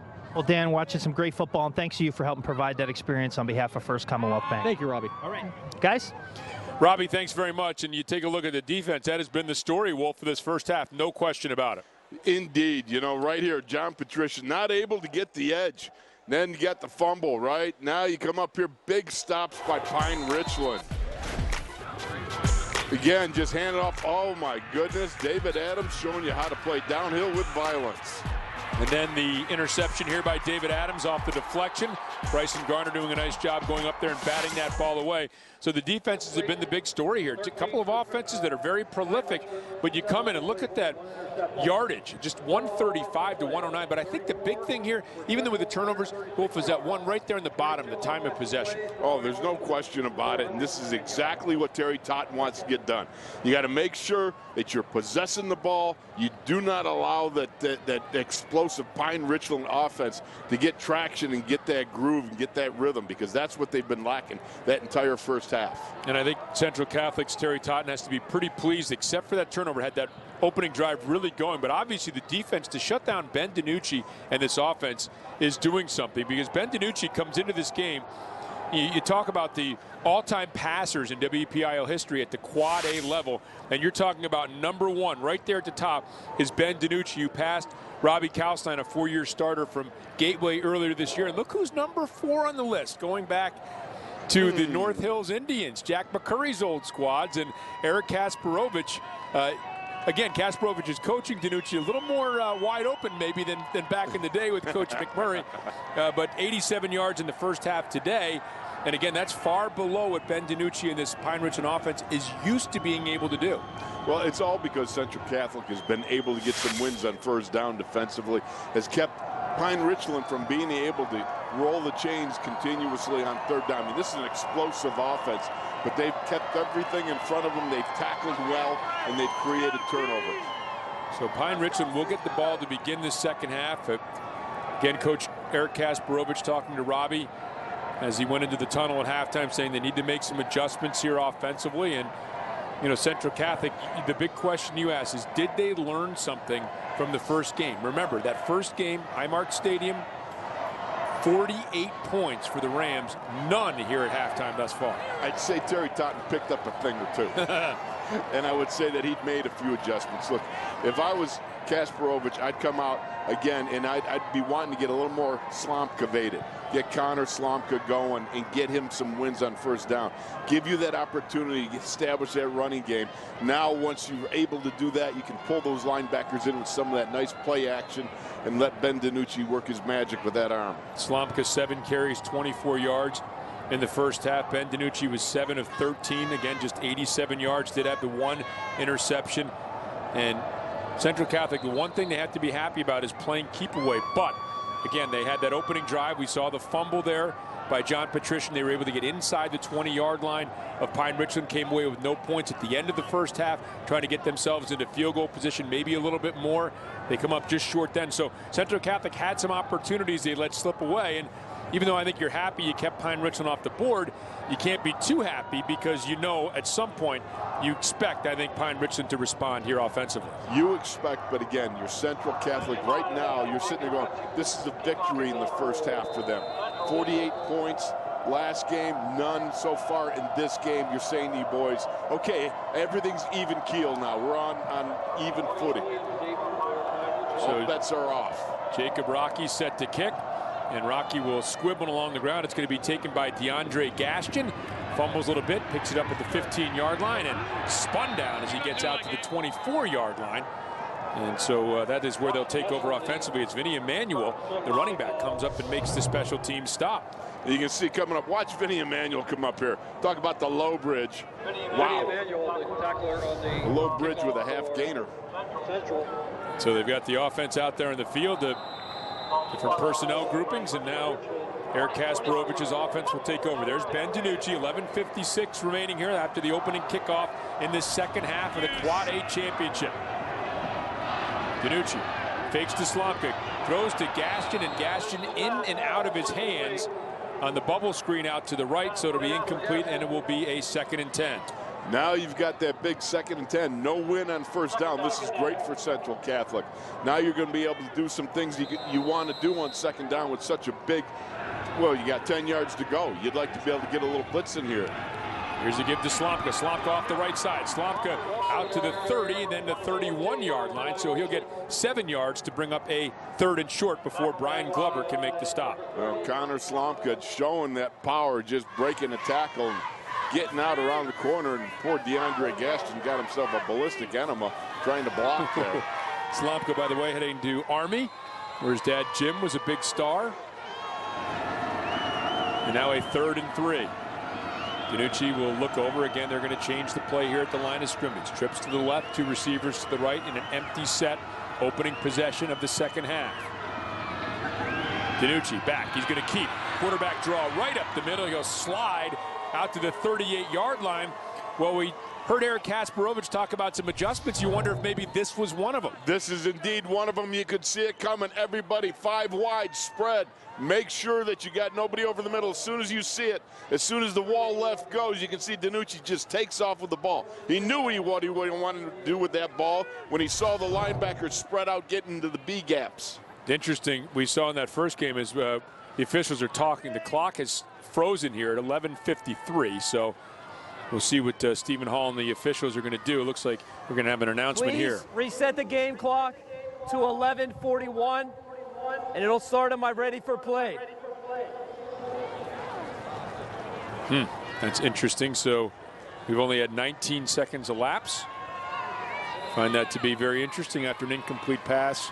A kickoff, an incomplete pass, and 2 running plays that only 19 seconds would have gone. But I'm no math major. But that's pretty quick work in 19 seconds. So maybe a little extra time here. They do play fast, do they not, on the Pine Richland side?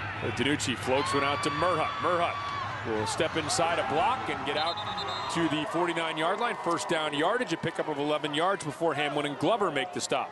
You know, Mike Murhut is one of these guys that just plays so well in this offense. Right here, you got the little wide receiver screen, catches the ball and immediately gets north and south, gets that first down. But this is a guy that can play out there in this, plays quickly, plays fast, plays with his eyes. First down, DiNucci. Ooh, boy, Everett has it batted away. Patrician was thinking INT there. Was able to bat it down on the pass attempt for Luke Everett. Well, Patrician just jumped on that route right here. You got a little stop route right there, and Luke Everett hooks it up. What a nice play by John Patrician. What a great shot by the fellows with the cameras and the truck and everything. That's good stuff right there. And that's why quarterbacks throw the ball low and away sometimes with those slants. If that's out in front of Everett, that's probably picked off by Patrician. Right you are. Out to Murhut. Murhut will head straight up the field, and Murhut will pick up a first down and more. The stiff arm across the 30, down to the 25-yard line. They'll mark him out at the 24. Ronnie Jones runs him out of bounds, but a 27-yard DiNucci to Murhut hookup. This guy, Mike Murhut, I'm telling you, he's had more big splash plays for Pine Richland than I can remember anybody else just about. I mean, this is the guy that really is a catalyst for this offense. He makes the big catch, the big play at the appropriate time. Came in with 72 receptions, and now it's Gaston wide open, and Gaston can't hang on. I think he was thinking touchdown there, as he maybe took his eyes off it for just a moment, and Gaston, normally very sure-handed, can't haul this one in. Indeed, right there, DiNucci just fires it over the middle, and it is right on the money. And DeAndre Gaston is like, oh, no. Zooks, man, give me another shot. 2nd and 10, may get one here. Fake the slump, and they go right back to Gaston. Gaston with a stiff arm, and Gaston down to the 12-yard line. Now we have a late flag coming in. It's a first down for now. Let's wait and see what the call is going to be, as Hamlin and Gaston got tangled up there. Well, a fast start in the 3rd quarter in the second half is what you want as a coach. Who comes out of the gate the fastest? And right now, Pine Richland is hitting stride. And I think they're going to get Hamlin here for the face mask. Let's get the call from Stephen Hall. Personal foul. Face mask on the defense. Half the distance to the goal. First down. All right, we got trips to the left. You got single man coverage on the right. And it's right there with DeMar Hamlin, DeAndre Gaston. Yeah, and I mean, if anybody stiff-armed anybody in the face mask, it was Gaston on Hamlin here. Yeah. And right Hamlin just doing a nice job of grabbing a hold of the shirt, but he had the hand up high, so the official thought it was a face mask. So it'll be a 1st and goal from near the 5-yard line. DiNucci back, under pressure, throws out to Murhut. And because of that pressure, he had to skip it out there. Richie Ryan was right in his face. Richie Ryan gets up the field, disturbs the throw. Sometimes DiNucci is not real accurate with his feet. You know, he doesn't get his body turned around. It depends too much on that arm of his.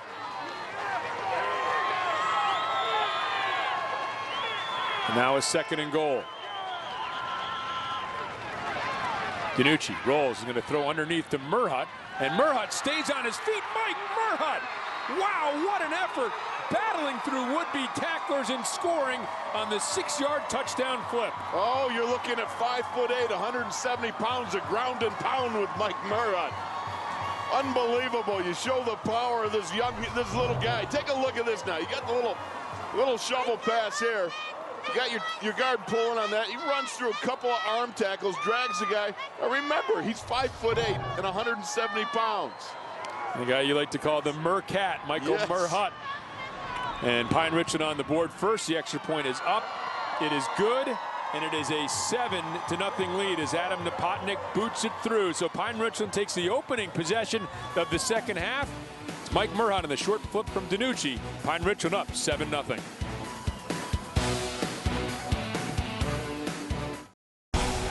The McDonald's WPIAL Football Championships on Root Sports are brought to you by McDonald's. I'm loving it. And by Trip Total Media. Get it right now. Call 1-800-909-TRIP to subscribe or visit us online at triplive.com.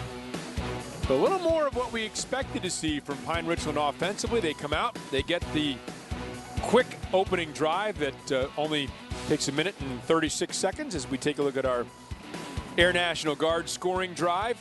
10 plays, 76 yards a minute 32 because 4 seconds elapsed on the kickoff. DiNucci to Merhut, again technically a pass, that little shovel pass, 6 yards and the score, and Pine Richland up 7-0. All I can say is I'm glad that I'm not coaching because I'm calling for Connor Slomka.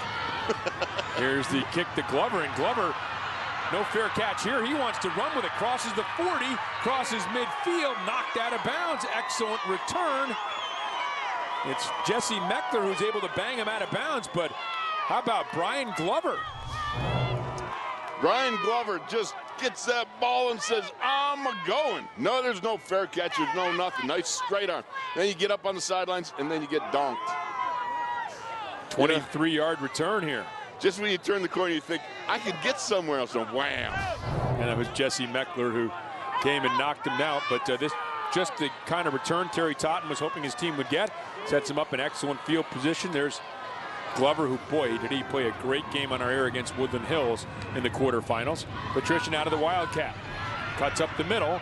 Patrician crosses the 45 and backs down to the 44 for a 4-yard gain. Luke Everett on the stop. A nice job. Austin Gantz gets penetration. Got to turn that in. You know, you got the Wildcat. Get out there, get after the guy. Somebody's got to penetrate and get him turned up. That's what Austin Gantz does and holds it to. That's a win for the defense. Yep, they'll move it back to the 45 and call it a 3-yard gain, so 2nd and 7. And this Wildcat, now they've run 30 plays, has Central Catholic. They've used the Wildcat 23 times. I think we have a theme. Patrician looking for a hole.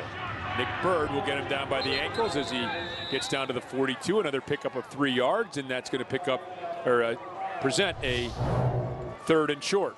You can see right here, Patrician just following Vinny Emanuel, getting by his offensive line. He got a little reach blocking going on the front side. And it's a nice job by Nick Bird of rolling over the top, beating guard Mike Zigman to the hit. If the guard gets up there and engages the linebacker, then Patrician's got a chance to really hit that seam. 3rd and 3. Patrician with Emanuel to his left. And he'll give to Emanuel, back to the right. Emanuel will square the shoulders, get to the 38, and apparently pick up 1st down yardage. Had to get to the 38 to get it. He's crossed that. It will be a 1st down for Central Catholic before Everett can make the stop. Well, it's a nice job of the counter trap with Graham Adamitis, the tight end, being the trapper. Good job of coming back and getting a slap on somebody and then being able to get the 1st down behind it. Matt Hampson in there as well defensively for the Rams. And this is, again, what Terry Totten wants to see out of this offense. Grind it out, keep the ball away from Pine Richland. They were able to do that in the first half. The only thing they didn't do was put up any points. Adamitis now in motion. Patrician keeps. Gets to the outside. Hampson trips him up for a moment, but he's able to keep his feet and pick up 5 yards. before Lieberman makes the stop. Again, it's just taking that ball, getting around the outside. You pull your guard. Brandon, the mighty Quinn, get upfield, try to get behind your hog out there leading the play. Now, he took it to the outside. He could have taken it to the inside more, but again, this is more of a battle of attrition, trying to take the mojo, the mogination, that momentum off the Pine Richland drive that just scored, and being able to reverse it and get it for yourself for Central Catholic. Now 146 yards rushing for Central Catholic. Adamitis in motion again. Patrician will keep again. This time between the tackles, he'll lunge forward to about the 24-yard line. Lieberman makes another stop, but close to first down yardage. It'll be 3rd and a yard. Well, Patrician's just playing an athlete. You know, I mean, he's taking that snap and he's just looking for daylight. You know, sometimes football is as simple as getting a push on and getting behind that push and seeing what you can get. Again, that offensive line of Thorpe, Quinn, McAllister, Zigman, Slater. That is a big unit. Let's see, 5 of 9 on 3rd down for Central Catholic. 3rd and a short 2. Patrician keeps again, follows Adamitis, leaps through a hole, jumps inside the 25, down to the 23. Murhut on the stop, but another first down for Central Catholic. Oh, look, there's nothing fancy about this. This is as subtle as a frying pan to the forehead. Have a lead back, get your offensive line tearing off the ball straight north and south, and let an athlete like John Patrician carry the mail and see if you can get yourself that first down, which he does do. That's a nice job of just blocking and surging as an offensive line, having that lead back get a wham on somebody. We saw what Pine Richland's offense is capable of. Now we're seeing Central Catholic at its best behind John Patrician. The give to Emmanuel. Now Emmanuel hit in the backfield and drop. Guess who? Joe Lieberman in there for another tackle for Pine Richland.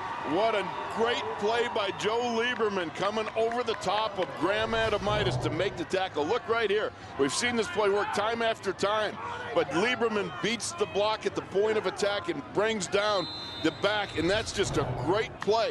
That's physically knowing what's coming up. I'm sorry, mentally knowing what's coming up and then physically dominating the play at the point of attack. 11th tackle for Lieberman, the 3rd tackle for loss for Joe Lieberman, the senior linebacker for the Rams. Now Hamlin moves from one side of the formation to the other, so trips to the right. Patrician will give to Gunnar Farad. Farad is going to try to float it back the other way. DeAndre Gaston read that all the way and nearly came up with the interception. Now well downfield, there's a flag that comes in after the play. Boy, Gaston is still not up on his feet. He was flipped in the air by Patrician. Well, that was a dangerous throw by Gunnar Farad. Well, we saw that same play run a couple times towards the end of the first half, but not in the throwback to Patrician. So as they tend to DeAndre Gaston, we will take a break. It's Pine Richland leading by a score of 7-0.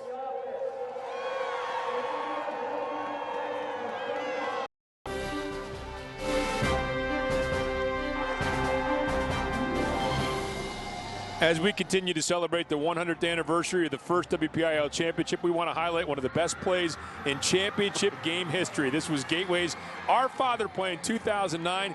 The Gators came back from 15 points down in the final minute to force overtime. Central Catholic won that game, but that play will go down in history. The flip to Cam Sadler and the score.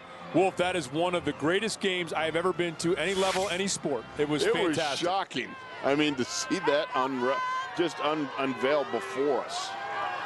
DeAndre Gaston, by the way, leaving the game with a hip injury, so he's over on the sideline. There was a 15-yard dead ball penalty against Central Catholic.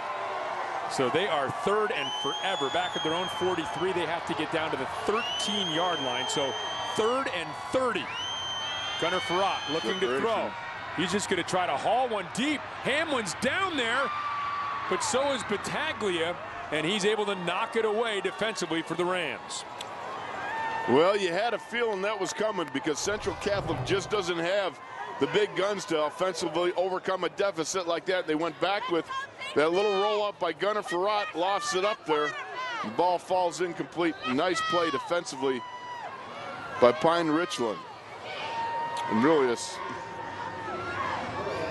Again, now we got punt formation. Yep, Mitch Magzura with Merhut back, standing at his own 11-yard line.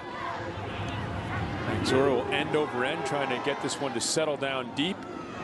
And roll inside the 20, and we'll trickle down to the 17-yard line. And now let's see if Pine Richland can take advantage here after that defensive stop. Let's go downstairs to Robbie Mikowski. Well, you look at Ben DiNucci in his season, Rob. He leads the WPIAL in passing yards, and it's not close. He's 400 yards ahead of Brett Brumbaugh from South Fayette, who we'll see in the next game here on Root Sports. But what's more impressive is how efficient he's been. 73.5% in the regular season. In the playoffs, 78 coming into today. Now, Eric Kasparovich told me Ben is the most studious QB he's ever been around. And he said he knows it's cliche, but it's like having another coach on the field. Anything you ask him to do in film study, in practice, or during a game, he's quite efficient at executing it. Robbie, thanks very much. More on DiNucci's incredible season in just a moment. 1st and 10. DiNucci back, looking underneath to Gaston. Gaston back in there, obviously, makes the catch, picks up the first down out to the 28-yard line. David Adams on the stop. DiNucci said we had more on him. #1 in the state in completions, in completion percentage, in QB rating, and he's #3 according to Max Preps in the nation in quarterback rating. #3 in the country for Ben DiNucci, who's back looking, wants to float one deep for Gaston. Really good coverage downfield by Damar Hamlin. Boy, you can see why teams, Division I big-time teams, the Michigans, Ohio States, Notre Dame's, Pitts, Penn State, they want this guy. There's no question about it. You can see his mano-a-mano out there. He's playing a little butt ball, getting the backside into Gaston. And that's the way you got to play it. If you're Damar Hamlin, I mean, you've got to be able to feel the guy on the pressure on your back and know where he's at. Transition from running in man coverage to locating the ball is one of the most difficult skills a young man can learn. 2nd and 10. Slomka the lone setback. DiNucci back. We'll throw it out to Slomka. A little screen set up, and Slomka stays on his feet, gets out to about the 33-yard line. It was David Adams who came up and sort of upset the timing in that play. So just a short pickup of about 3, close to 4 maybe. So it'll be, again, for Pine Richland, this is sort of 3rd and manageable, isn't it? Right, 3rd and 6? Yeah, for Pine Richland, 3rd and 12 is still manageable. You know, that's just the way it is. That was a nice job by Connor Slomka. I would think that Eric Kasparovich would want more and more to go to Slomka as the second half unfolds. The trips, DiNucci goes hard count. Now we'll look over, get the play once again. There's 7 on the play clock. Now Slomka moves from the right to the left. Now just 3 on the play clock. They get it off. DiNucci looking, going to throw underneath, and once again Damar Hamlin, and good, well, not a little too good maybe. The coverage there, they said Hamlin had the backhand on Gaston, and he's going to be called for defensive pass interference. You know, and that was nice coverage by Damar Hamlin. He got a little bit too big with the right hand. Take a look here when you see the pass in cut there. On the defense. It's 15-yard penalty from the previous spot and results in a first down. That's what they call going with a seatbelt. You got the seatbelt right hand wrapped around the waist. It looks good. You got the left hand, but that right hand is what betrayed him, drew the flag. So it's a first down for Pine Richland on that 3rd down penalty. Out at the 48-yard line. Fake to Slomka. Pass out to Merhut. Merhut. Ooh. Boy, that ended quickly as he made 1 or 2 miss, but not Richie Ryan, who came up to make the stop. Richie Ryan's a studly dude. He's about 6'1", 275. Right here, take a look. DiNucci floats it out. And now you got some thunder coming down. You know, Mike Mercat, as I like to call him, the Mercat. He's got about 9 lives. You know, Cat's got 9 lives. He just used 1 up there. Here's the give to Slomka off the left side. Slomka with plenty of room. Slomka stays on his feet and gets down to the 25-yard line before he's spun down there by Ronnie Jones, but a big pickup. You've been asking for that Slomka run. Indeed, when you've got a guy that's he's basically a fire hydrant with a face. I mean, you take a look at this guy, thick, powerful, strong. Give him the ball, feed him the meat, let him take it. 26-yard run down to the 25-yard line. Under 4.5 minutes remaining here in the 3rd quarter. Battaglia in motion. DiNucci back, wants to float one deep to Merhut, and Merhut guarded well by Patrician downfield. Boy, that is one thing the Central Catholic defense has done extraordinarily well. No deep balls from DiNucci today. They've done a good job of staying on top of the wide and deep receivers. And right there, even with a nice high ball like that, Patrician has got great position, using his size as an advantage over Mike Merhut. 2nd and 10. Twins to each side. Tagley in motion again. They'll give to Slomka up the middle. Rashard Wheeler tracks him down from the backside after a gain of a yard, and it'll be 3rd and 9.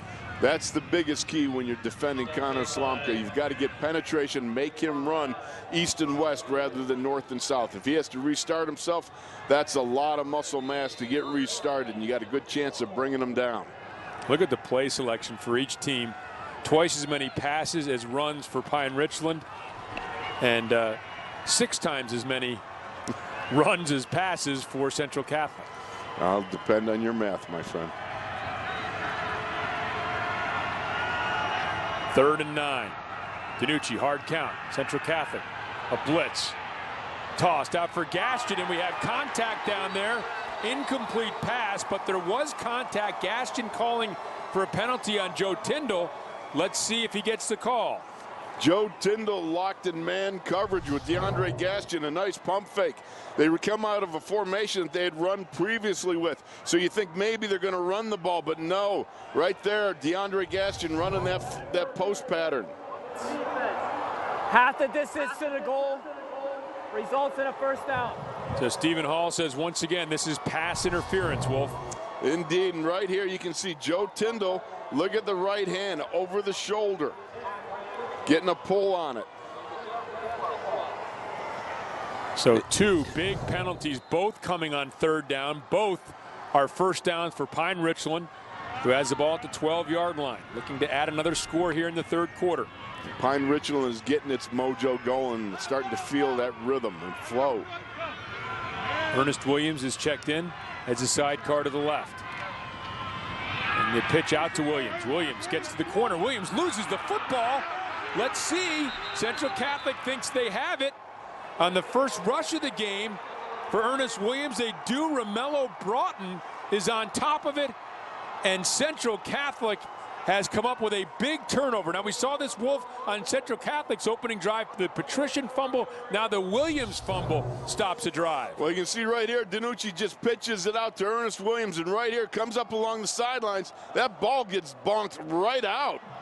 Beautiful job by Romello Broughton. Oh, what a form tackle. Who was that young man? That was one heck of a form tackle. Take a look at it right there. Putting that shoulder right on it. You can't tackle better than that. Well, that's also why they tell you to always, as a running back, always have that ball on the outside hand when you get near the sidelines, because that inside pursuit can knock it out, and that's what happened there with Ernest Williams. Inside pursuit knocks the ball loose. Central Catholic, that hard-hitting defense, and now the officials getting together to talk things over. Not sure what there is to talk about here with the ball on the 7-yard line, but presumably we'll get some sort of explanation. If somebody had told us that this was going to be a 7-0 game with 3:15 or 3:19 left in the 3rd quarter, would you have believed them? No, you would have said which quarter, right? It had to be the 1st quarter. Had to be the 1st quarter. And that would have been a stretch. Well, Central Catholic 5 starters back. Well, hang on now. We had an inadvertent whistle. The whistle was blown while the ball was loose. Therefore, we have to go back to the previous spot and replay it down. 1st down. Wow. Oh my. Central Catholic, you can imagine they are beside themselves right now. Well, think about this drive. 2 close pass interference calls, both on 3rd down, has given Pine Richland 2 first downs. Now a fumble and a recovery by Central Catholic, and because of an inadvertent whistle, the ball goes back to Pine Richland, and you can understand why some Central Catholic fans would be a little upset with the proceedings of the last couple minutes here. I would, yes, you can understand right now, those guys, that is absolutely a bitter pill to swallow. So that play will be wiped out. No play. Oh my goodness. Wolf, we saw it, but it never happened. It didn't exist. So now a 1st and 10 from the 12-yard line. Slomka is back in there at the running back position. How quickly can Central Catholic get its mind back on the game? That's what they've got to do. Now the reverse. Slomka, DiNucci wide open on the trick play. It's DeAndre Gaston who hooks up with DiNucci, and a touchdown for Pine Richland, 12 yards, as Eric Kasparovich reaches into his own bag of tricks to get a second touchdown here for his Rams. And this is exactly what you do when you're a guy like Kasparovich. You got the other team steamed. You got the other team want to come out and put a hit on you. What do?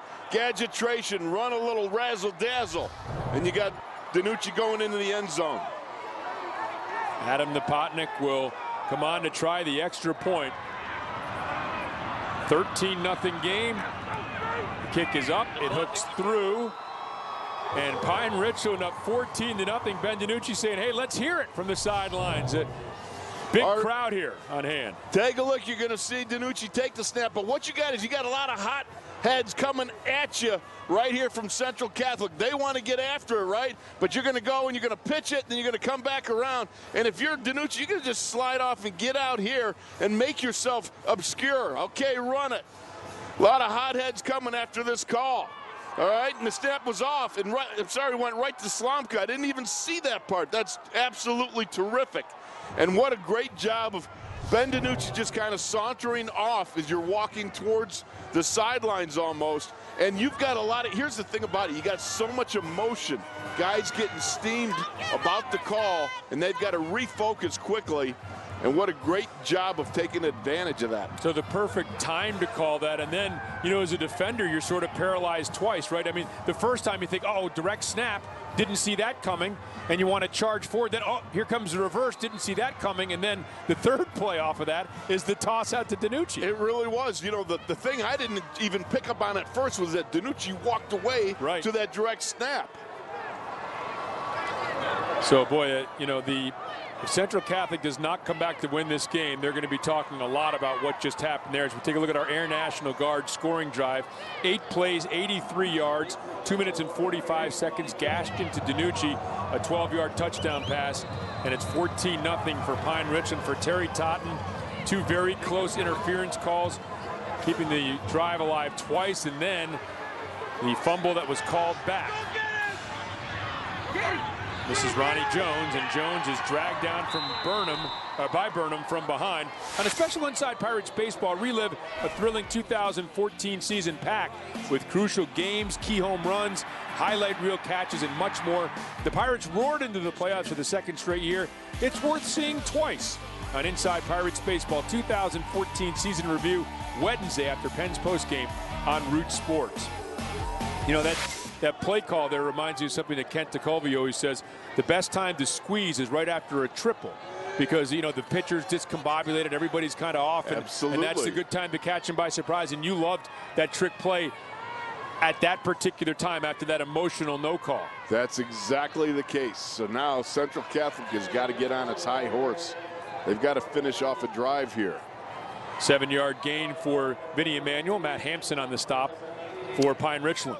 That's why you often see, especially in the NFL, when there's a turnover, you'll see those offensive coordinators, they're going for the home run hit right after, because there's a big swing and there's a possibility you get some people who are less than focused taking the field, and you can take advantage of it. Well, they have one of the offensive linemen. It looks like Richie Ryan is down getting his calf attended to. It's like a cramp, I believe. So let's take a look back at that last drive. And again, you know, if Central Catholic doesn't come back to win this game, they're going to be howling about a couple of very close calls here. DeMar Hamlin and Joe Tyndall, both these coming on 3rd down here, Wolf. Exactly so. And again, right here, first we get a seat belt, now we get over the shoulder. Then right here, this is unbelievable. The ball's out, inadvertent whistle. And so the play didn't whistle on that, by the way. Absolutely. We heard the whistle. Almost looked like the ball was in the hands of Romello before the whistle occurred, or roughly around that time. Now, I will say this. I think both of us looked at those pass interference calls and thought both of them were the correct call. Close, but I think both of them were the right call. No doubt about it. Patrician off the right side. He's going to be stacked up at the 32-yard line. That'll bring up a 3rd and 1. Matt Hampson once again in the stop defensively. So, I mean, you look at the game through the colors of your team, right? So you're looking through purple lenses here if you're a Vikings fan at those calls. But both of them, clearly the defender had the right hand on there. The one that's really going to hurt, I think, is that inadvertent whistle. That's unbelievable, because you go through this great lift of emotion where, all right, we stopped them and we got a chance, and then suddenly that play didn't exist, and then you come back with trickeration. That's a tough mix to overcome. 3rd and 1. Patrician will keep straight up the middle, and boy, talk about nothing fancy. That was just 3 hard-earned yards and another first down for the Vikings. Well, they're going to need to stay at it. They have not been able to finish off a drive yet. This is as good a time as any, because time is not on the side of Central Catholic. They are not an explosive, high-scoring offense. They are grinded out, put that helmet right in the grill of somebody else and go after it and roll the chains. Right, and that, to your point now, every possession, you don't know how many you're going to have when you're a methodical team, so every possession really getting to be hugely important at this point of the game. Emmanuel trying to cut outside. He is run down. Boy, is Joe Lieberman just playing a great game defensively for the Rams. Joe Lieberman is everywhere. I mean, Vinny Emmanuel on this counter trap, he got the blocking right there, but again, Lieberman holding his ground, able to make Vinny Emmanuel run parallel to the line of scrimmage, not letting him turn upfield. And that's a nice job. And it looks like he's got a playoff beard going on. Does it look like it? I think a little credit, too, to DeAndre Gaston, who's set a couple of edges, allowing that inside pursuit from Lieberman as well. Absolutely. No, he doesn't have no playoff beard. My bad. Here's Patrician now. Patrician will be hit by Gaston. He's able to struggle forward, get out to about the 44, just short of a first down. It's going to be 3rd and a yard. All right, get another look here. Yeah, Patrician coming up. Nice block, cuts off at DeAndre Gaston. My goodness. Standing his ground, getting down, getting those ham hocks and lifting under and up. Make a hit. That's complete Chuck Noll in a package style tackle. Patrician, 24 carries. More than he's had the whole rest of the year, and he's got 100 yards now, averaging 4.2 yards per carry, and those have been hard yards tonight. Huge 3rd down here for Central Catholic. Ooh, well, that was interesting. I don't know if we're going to have they say end of the quarter before one of the Rams came hustling across the line of scrimmage there. So we turn to the 4th quarter now, the Quad A Championship. The Pine Richland Rams finally get the offense going here in the 2nd half. And they lead by the score of 14-0. Central Catholic driving when we return.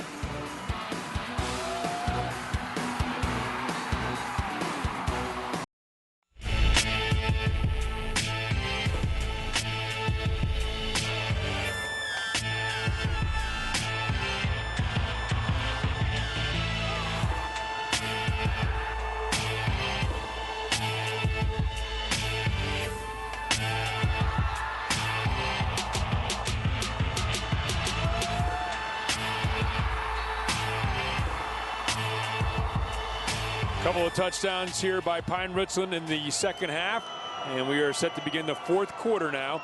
Vikings facing a 3rd and 1. Oh, Nick Bird right in the hole. Huge collision on John Patrician right at the first down mark. Oh, this looks like, okay, man, oh man, that's the way to fill. You're Nick Bird. John Patrician taking that ball.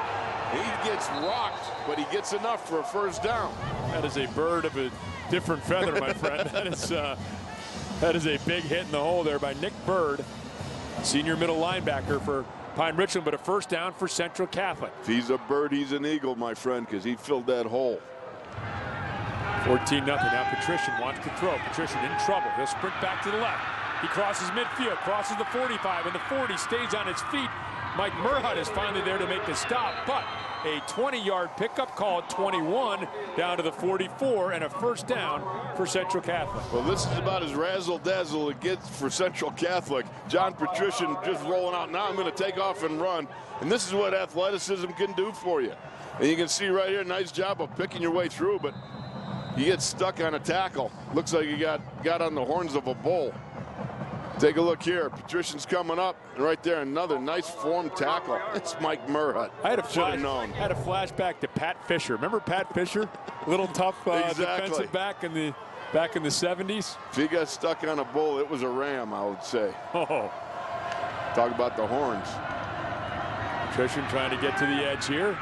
And Gaston will wrestle him down the 31-yard line. Pickup of 3 on first down. John Patrician has been very active, to say the least, playing offense and defense. And again, just really putting this Wildcat in last week.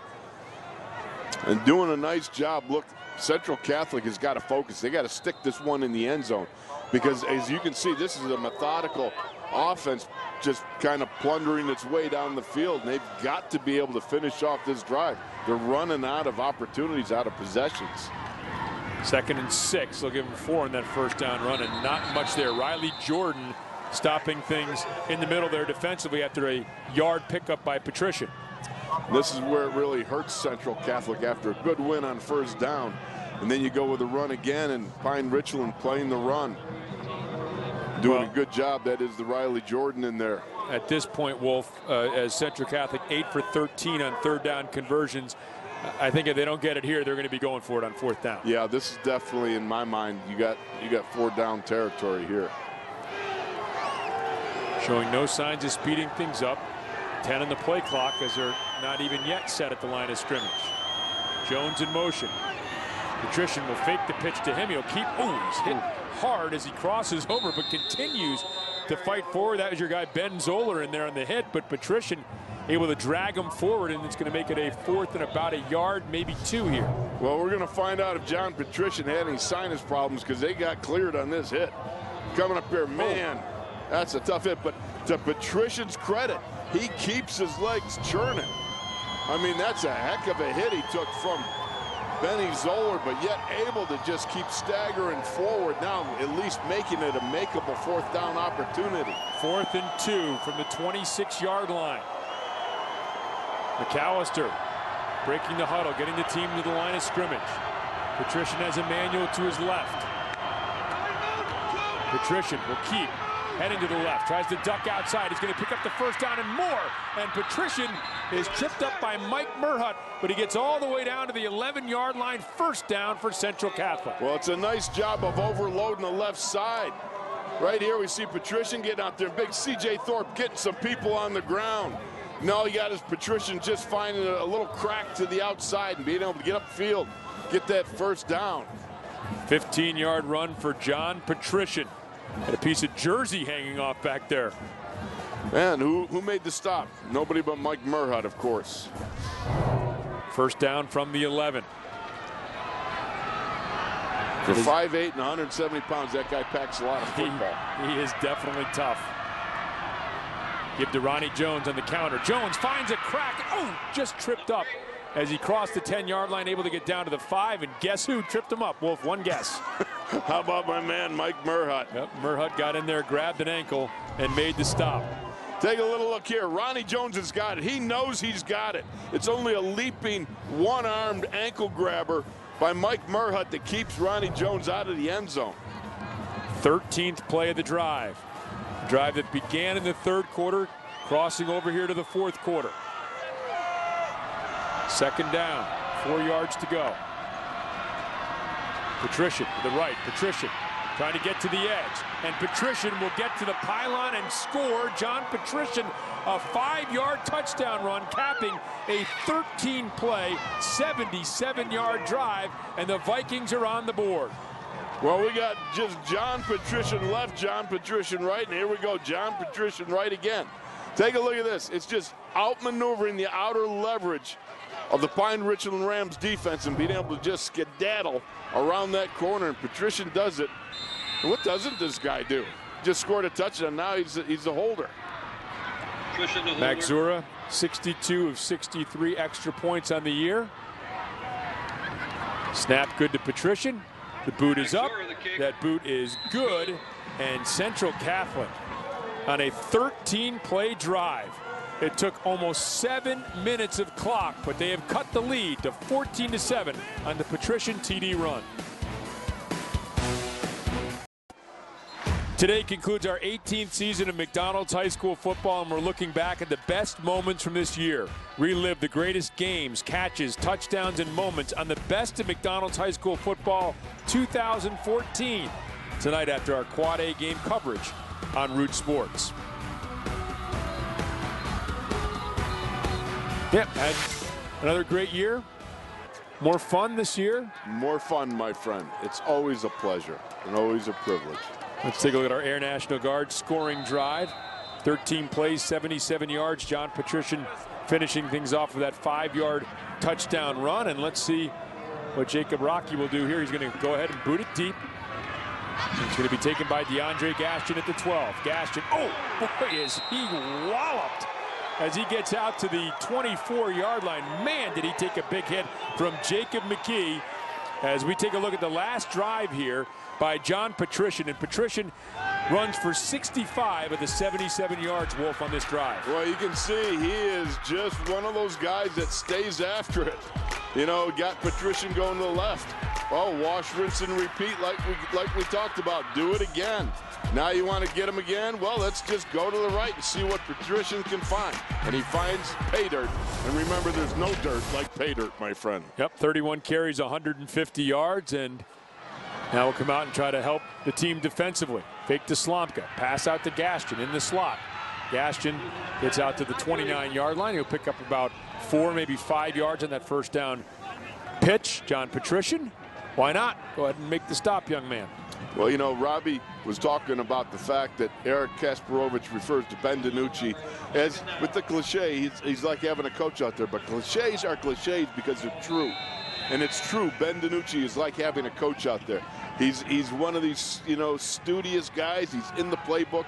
He's in the film room. He's getting all those reps, and he can really run this offense. And right now, Eric Kasparovich, they got a nice little thing going on where they signal, and he's running the clock, and they know exactly what they want to do. 5 on the play clock. Ooh, high snap. And DiNucci in trouble, going to keep it himself. And DiNucci alertly going to scramble for first down yardage. Boy, first had to make the good catch and then picks up the first down. Now that's the part they didn't work on, was the snap. They got everything down, running the clock down, everything, and then having that snap get up there, and what a job by DiNucci to grab that ball and make chicken salad of what potentially could have been chicken doo-doo. Yep, he needed all of that 6'3" frame to come down with that catch. And, you know, building off what you were saying earlier, at the line of scrimmage, Eric Kasparovich said about 85% of their plays are run-pass options, so DiNucci has to make some sort of call when they get up there, and you don't do that without studying your film. That's for sure. And you don't put it in the hands of a quarterback like that unless you know this is the guy that has mentally the capability of really being all over it, knowing everybody's job and getting everybody lined up, and then actually able to deal with the clock, the snap, and then actually delivering the mail. Well, he's Ivy League bound heading to Penn, so, you know, he's got a good head on his shoulders, right? Yeah, I would think that's a prerequisite. Slomka leaning forward for 2 yards, 2nd and 8. Fake to Slomka. Pass to Merhut underneath, and Merhut slides forward close to first down yardage. Patrician came in to make the stop. Boy, right at the lead sticks. Take a look. You got a little NASCAR going on. 3 men to the left. Now you got a little rub routes going on. Merhut is able to lose his coverage. And right there, you can see DiNucci just finds him and drills it in there. Good throw. Some interesting emblems there on the helmet, do they not? Yeah, what? Yeah, they got all kinds of stuff going on. Yeah, they have some. Got the ram horns. Yep. Then you got apparently some. It's like some sort of flower or something. I'm not sure what that is. I don't know. I see the bones. Yep. Maybe a lightning bolt. That's something going there, but this we do know. They just got a first down by less than a skosh. I want to remind you that coming up next, Wolf, we're going to have that AA game, right? South Fayette and Aliquippa, rematch of last year's championship game, which was just a phenomenal game. That's coming up after our post-game show. Wow, somebody's cold. Yep, that's exuberance, right? I guess what it is, youthful exuberance. Hey, school got let out today.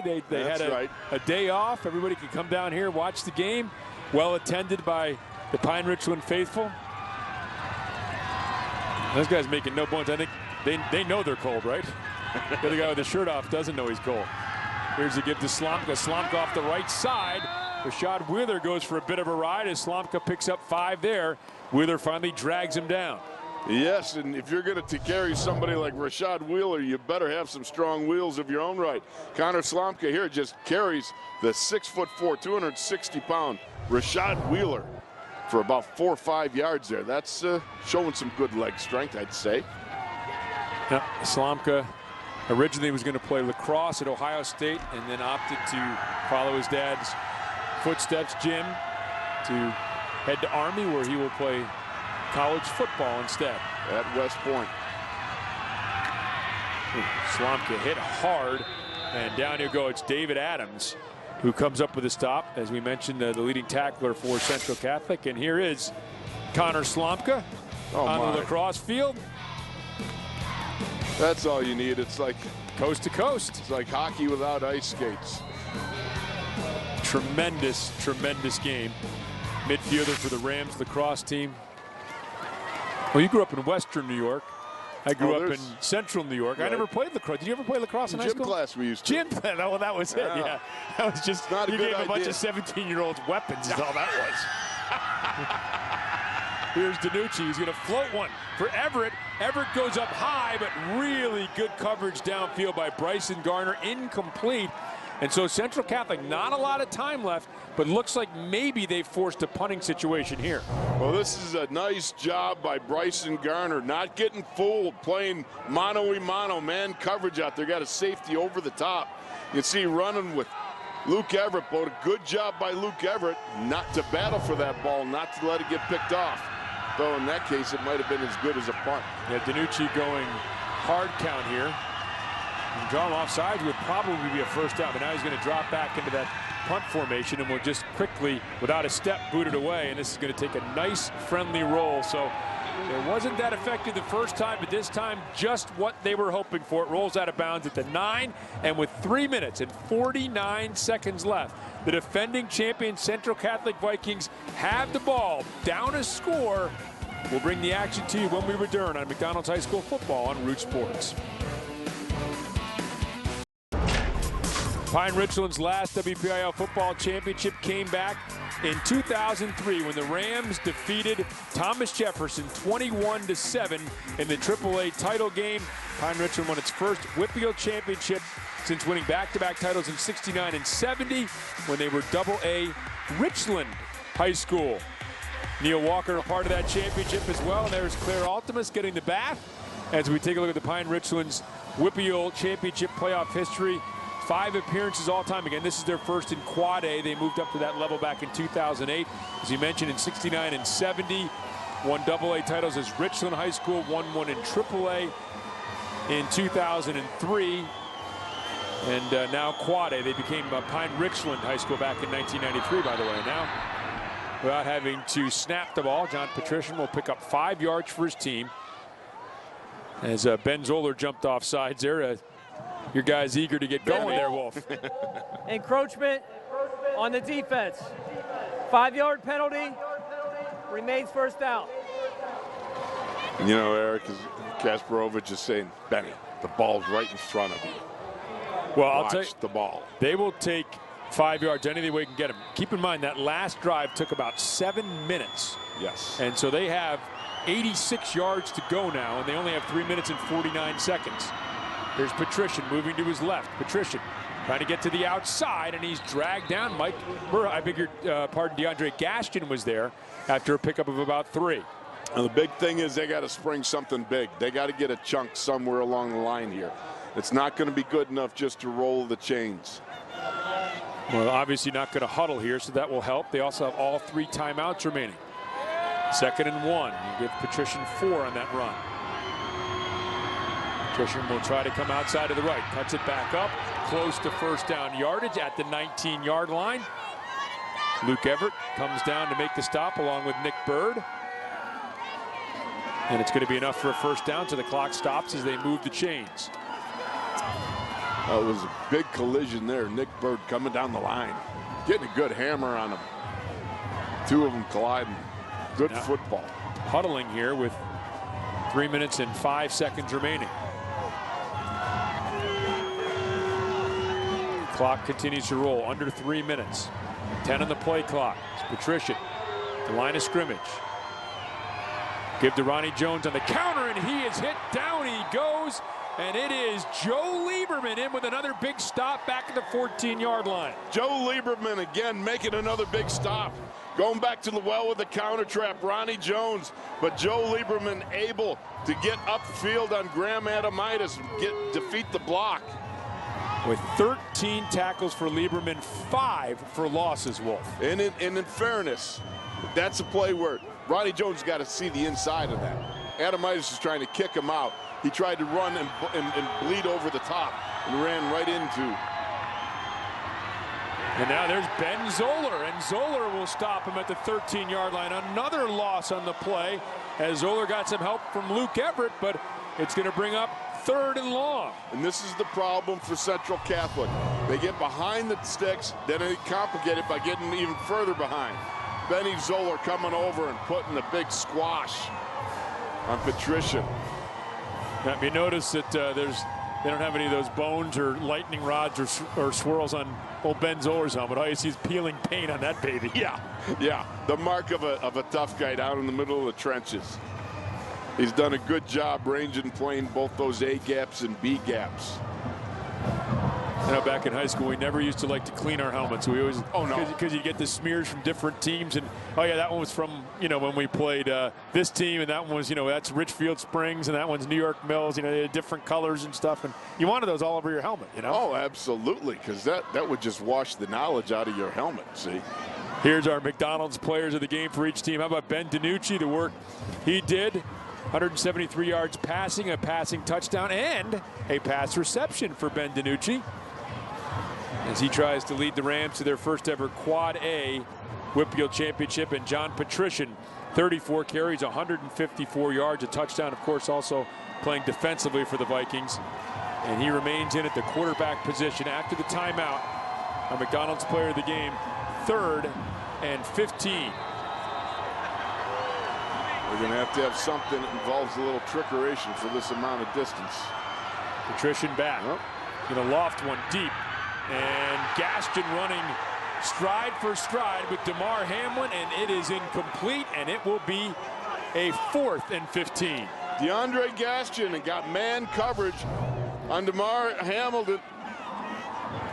Take a look here. DeMar Hamlin gets out there and high-pointed DeAndre Gaston. You want to talk about a flip, because on the last big touchdown drive, it had been the other way around with Hamlin being able to get drawing a penalty on DeAndre Gaston.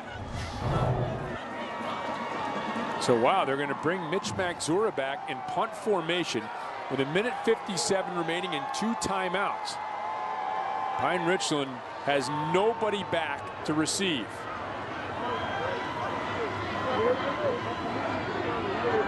And they're going to run a fake. And Hamlin is in big, big trouble, and Hamlin is going to be dropped right at the line of scrimmage. Pine Richland wasn't buying it. They come up with a stop on the fake punt. And now 1:50 seconds is all that stands between them and a Quad A championship. Well, it was quite a reversal on that play. Great job, but Luke Everett is not fooled at all. Take a look at that. Stays home, is able to tackle and bring Hamlin down. Boy, out in there, Austin Gantz along for the ride. Yeah, they weren't fooled on that one. I think it's amazing. You think of this great year that Pine Richland has had with an offense that has set records and everything else, and it comes down to the defense really making the day. Eric Kasparovich has said it all year long. He said our defense is probably overlooked because of how prolific the offense has been. But again, coming into this game, they'd only allowed 20 points in 3 playoff games. Here's a give to Connor Slomka, straight up the middle, down to the 11-yard line. Central Catholic has 2 timeouts remaining, and they do not use one here. Clock continuing to roll. 25-second play clock has not yet been set. Now it has. And so Pine Richland in unfamiliar territory here. And now Central Catholic, it looks like, will use a timeout. Let's head down to Robbie and Zbikowski. Robbie? Well, how about Pine Richland obviously playing for all the marbles, and here a minute 24 short of winning all the marbles, but they're also getting some national recognition as well. See, right now, they're ranked 21st in USA Today rankings after debuting a few weeks ago at 25th. Now, here's what's crazy about it, is back in 1993 in North Hills High School, they were ranked 3rd in the nation. And who was on that team? None other than Eric Kasparovich, the head coach of the Pine Richland Rams. And I asked him about being back as a coach in the top 25 in the nation. He said, hey, this is a great experience, especially for the kids.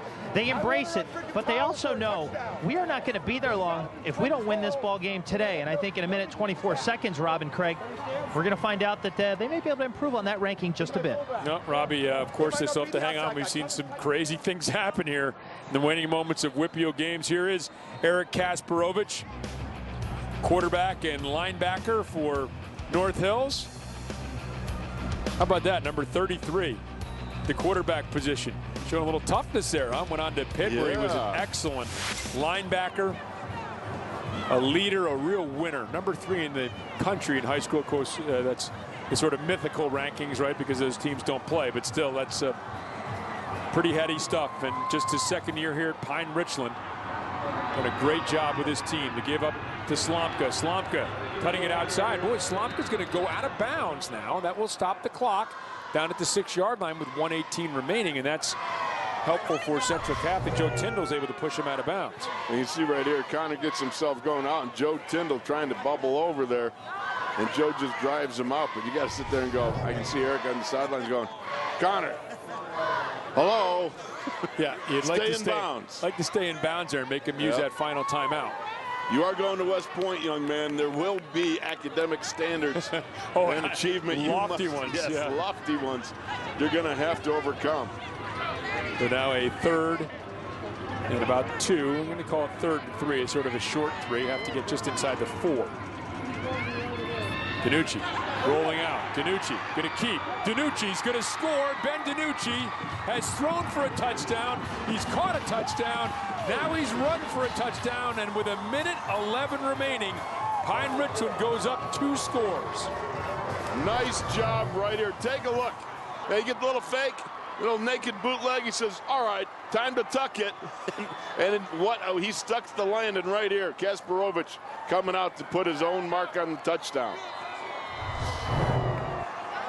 So DiNucci will hold. Popotnik with the extra point attempt.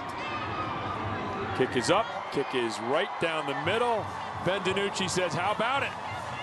Looking over to the sideline and then beyond the Pine Richland faithful.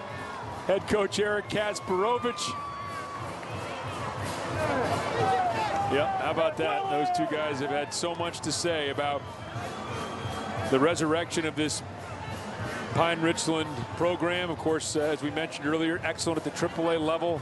Really had trouble adjusting for several years to the Quad A level. Kasparovich comes in a couple of years ago as we take a look at our Air National Guard scoring drive following the defensive stop on the fake punt. 3 plays, 13 yards. DiNucci with a touchdown run. And how about these guys getting together and having a moment? They knew they had something special, Wolf, when they were coming up through the system together. And last year we saw them. They lost to Woodland Hills in the first round of the playoffs, but you know, they had 8 starters coming back on both sides of the ball. They thought this was a year they could really break through, and boy, they are 1:11 away from breaking through in the biggest possible way. It's just got to be a beautiful feeling. I mean, you think for Kasparovich, he joined these guys when they were sophomores, I believe it was, and he came up through with them and watched them grow and guided them, and now he's piloted them to a season which, you know, you'll remember for your entire life. Yep. You know, as a young man being a part of this and having the opportunity to come and be WPIAL champions like that, have this awesome season, it will be with you forever. Here's a kickoff by Jake Gill, going to be squibbed away and taken by Vinny Emanuel. Emanuel going to get out to the 35, and Kasparovich came in as an assistant under Claire Altimus, who has been with this team and has seen them grow, and that includes, again, the defense, not just the offense. And how about the work of Joe Lieberman in this game? Oh, Joe Lieberman, number 18, coming at you. This guy plays downhill and with a vengeance. You see him, he plays to the inside, outside, but wherever he's at, he's not far from violence. I'll tell you, this young man has been a hitting machine all day long. 13 tackles, 5 of those for loss. Mike Merhut with 12 tackles. Lieberman and Merhut have been all over the place. Nick Bird, 7 tackles on the game. Your guy Ben Zoller has 5. Here's DeMar Hamlin now in the reverse. Hamlin's got a little room out there looking for some blocks. And there's DeAndre Gaston with another stop. It is going to be a first down. Boy, staying in bounds is Hamlin, and they're going to finally blow the whistle at the 49-yard line. Under a minute remaining. Clock stops for now. Yeah, you can see her. Come on, let's go, boys. Get it going. Get that clock rolling.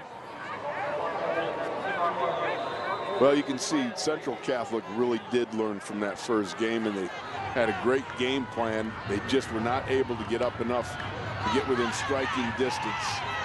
There's Patrician, and Patrician will scoot out of bounds down at the 36-yard line. And I think, you know, the drive that really hurt him, obviously, I think, a couple of plays here, that opening drive, Wolf, where they methodically marched down and didn't come away with any points, and then obviously that fumble call that was not a fumble. That was not a fumble because of the whistle. And they'll look back, and boy, when you get a good close game like this, 2 excellent teams, it often does hinge on just a couple of plays. It does, but it almost seems like this is just destiny for this Pine Richland Rams team. They have really been stellar all year long, and this seems just the way they intended to write the final chapter. 12-0 record downfield, and it is going to be knocked away by Anthony Battaglia. And again, let's take one more look at that non-fumble. It was a little pitch out to Ernest Williams, and again, whistle blew right about there. And so, again, the referee's out there trying to protect the players, make sure there's no extra hitting after the whistle. And so they clearly didn't see the fumble, thought the play was over. Whistle was blown, recovered. But again, at that point, it was 7-0 Pine Richland. Who knows what happens at that point? We know what has happened subsequently, and that's Pine Richland up 21-7 with 28 seconds remaining.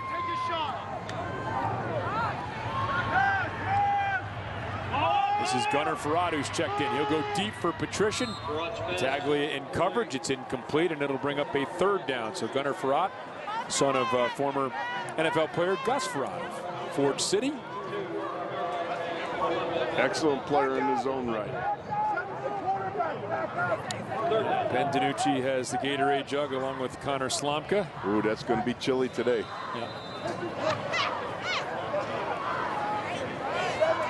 And he looked up on the Jumbotron, he would have seen it up there. Come on, Hip. Now there's Eric Kasprovich. He probably knows it's coming, but has to pretend he doesn't know it's coming, right? Isn't that part of the cat and mouse? Got to find it first. Farad back in trouble. This is actually Patrician who's back in now. Patrician off his back foot, going to heave, and it's going to be bounced around. And boy, through the hands of Hamlin, through the hands of Farad, and then through the hands of Adamitis, an incomplete 4th down with 9 seconds remaining. That was a triple Indian. Here we go. Whoop, going on there. He's having some fun, and that's one time when it's 30 degrees out and you get sticky, wet, iced up fluid dumped over you where it probably doesn't feel too cold, huh? One more look. See right here, Connor Slomka, Ben DiNucci to make the break. Oh, you know what? That was just excellent job. Everybody was in on it. 4th down. Farad in trouble. Going to throw one deep down the field. Adamitis is down there and makes the grab. Graham Adamitis for the touchdown. But that is as the play clock expires. Oh, my goodness.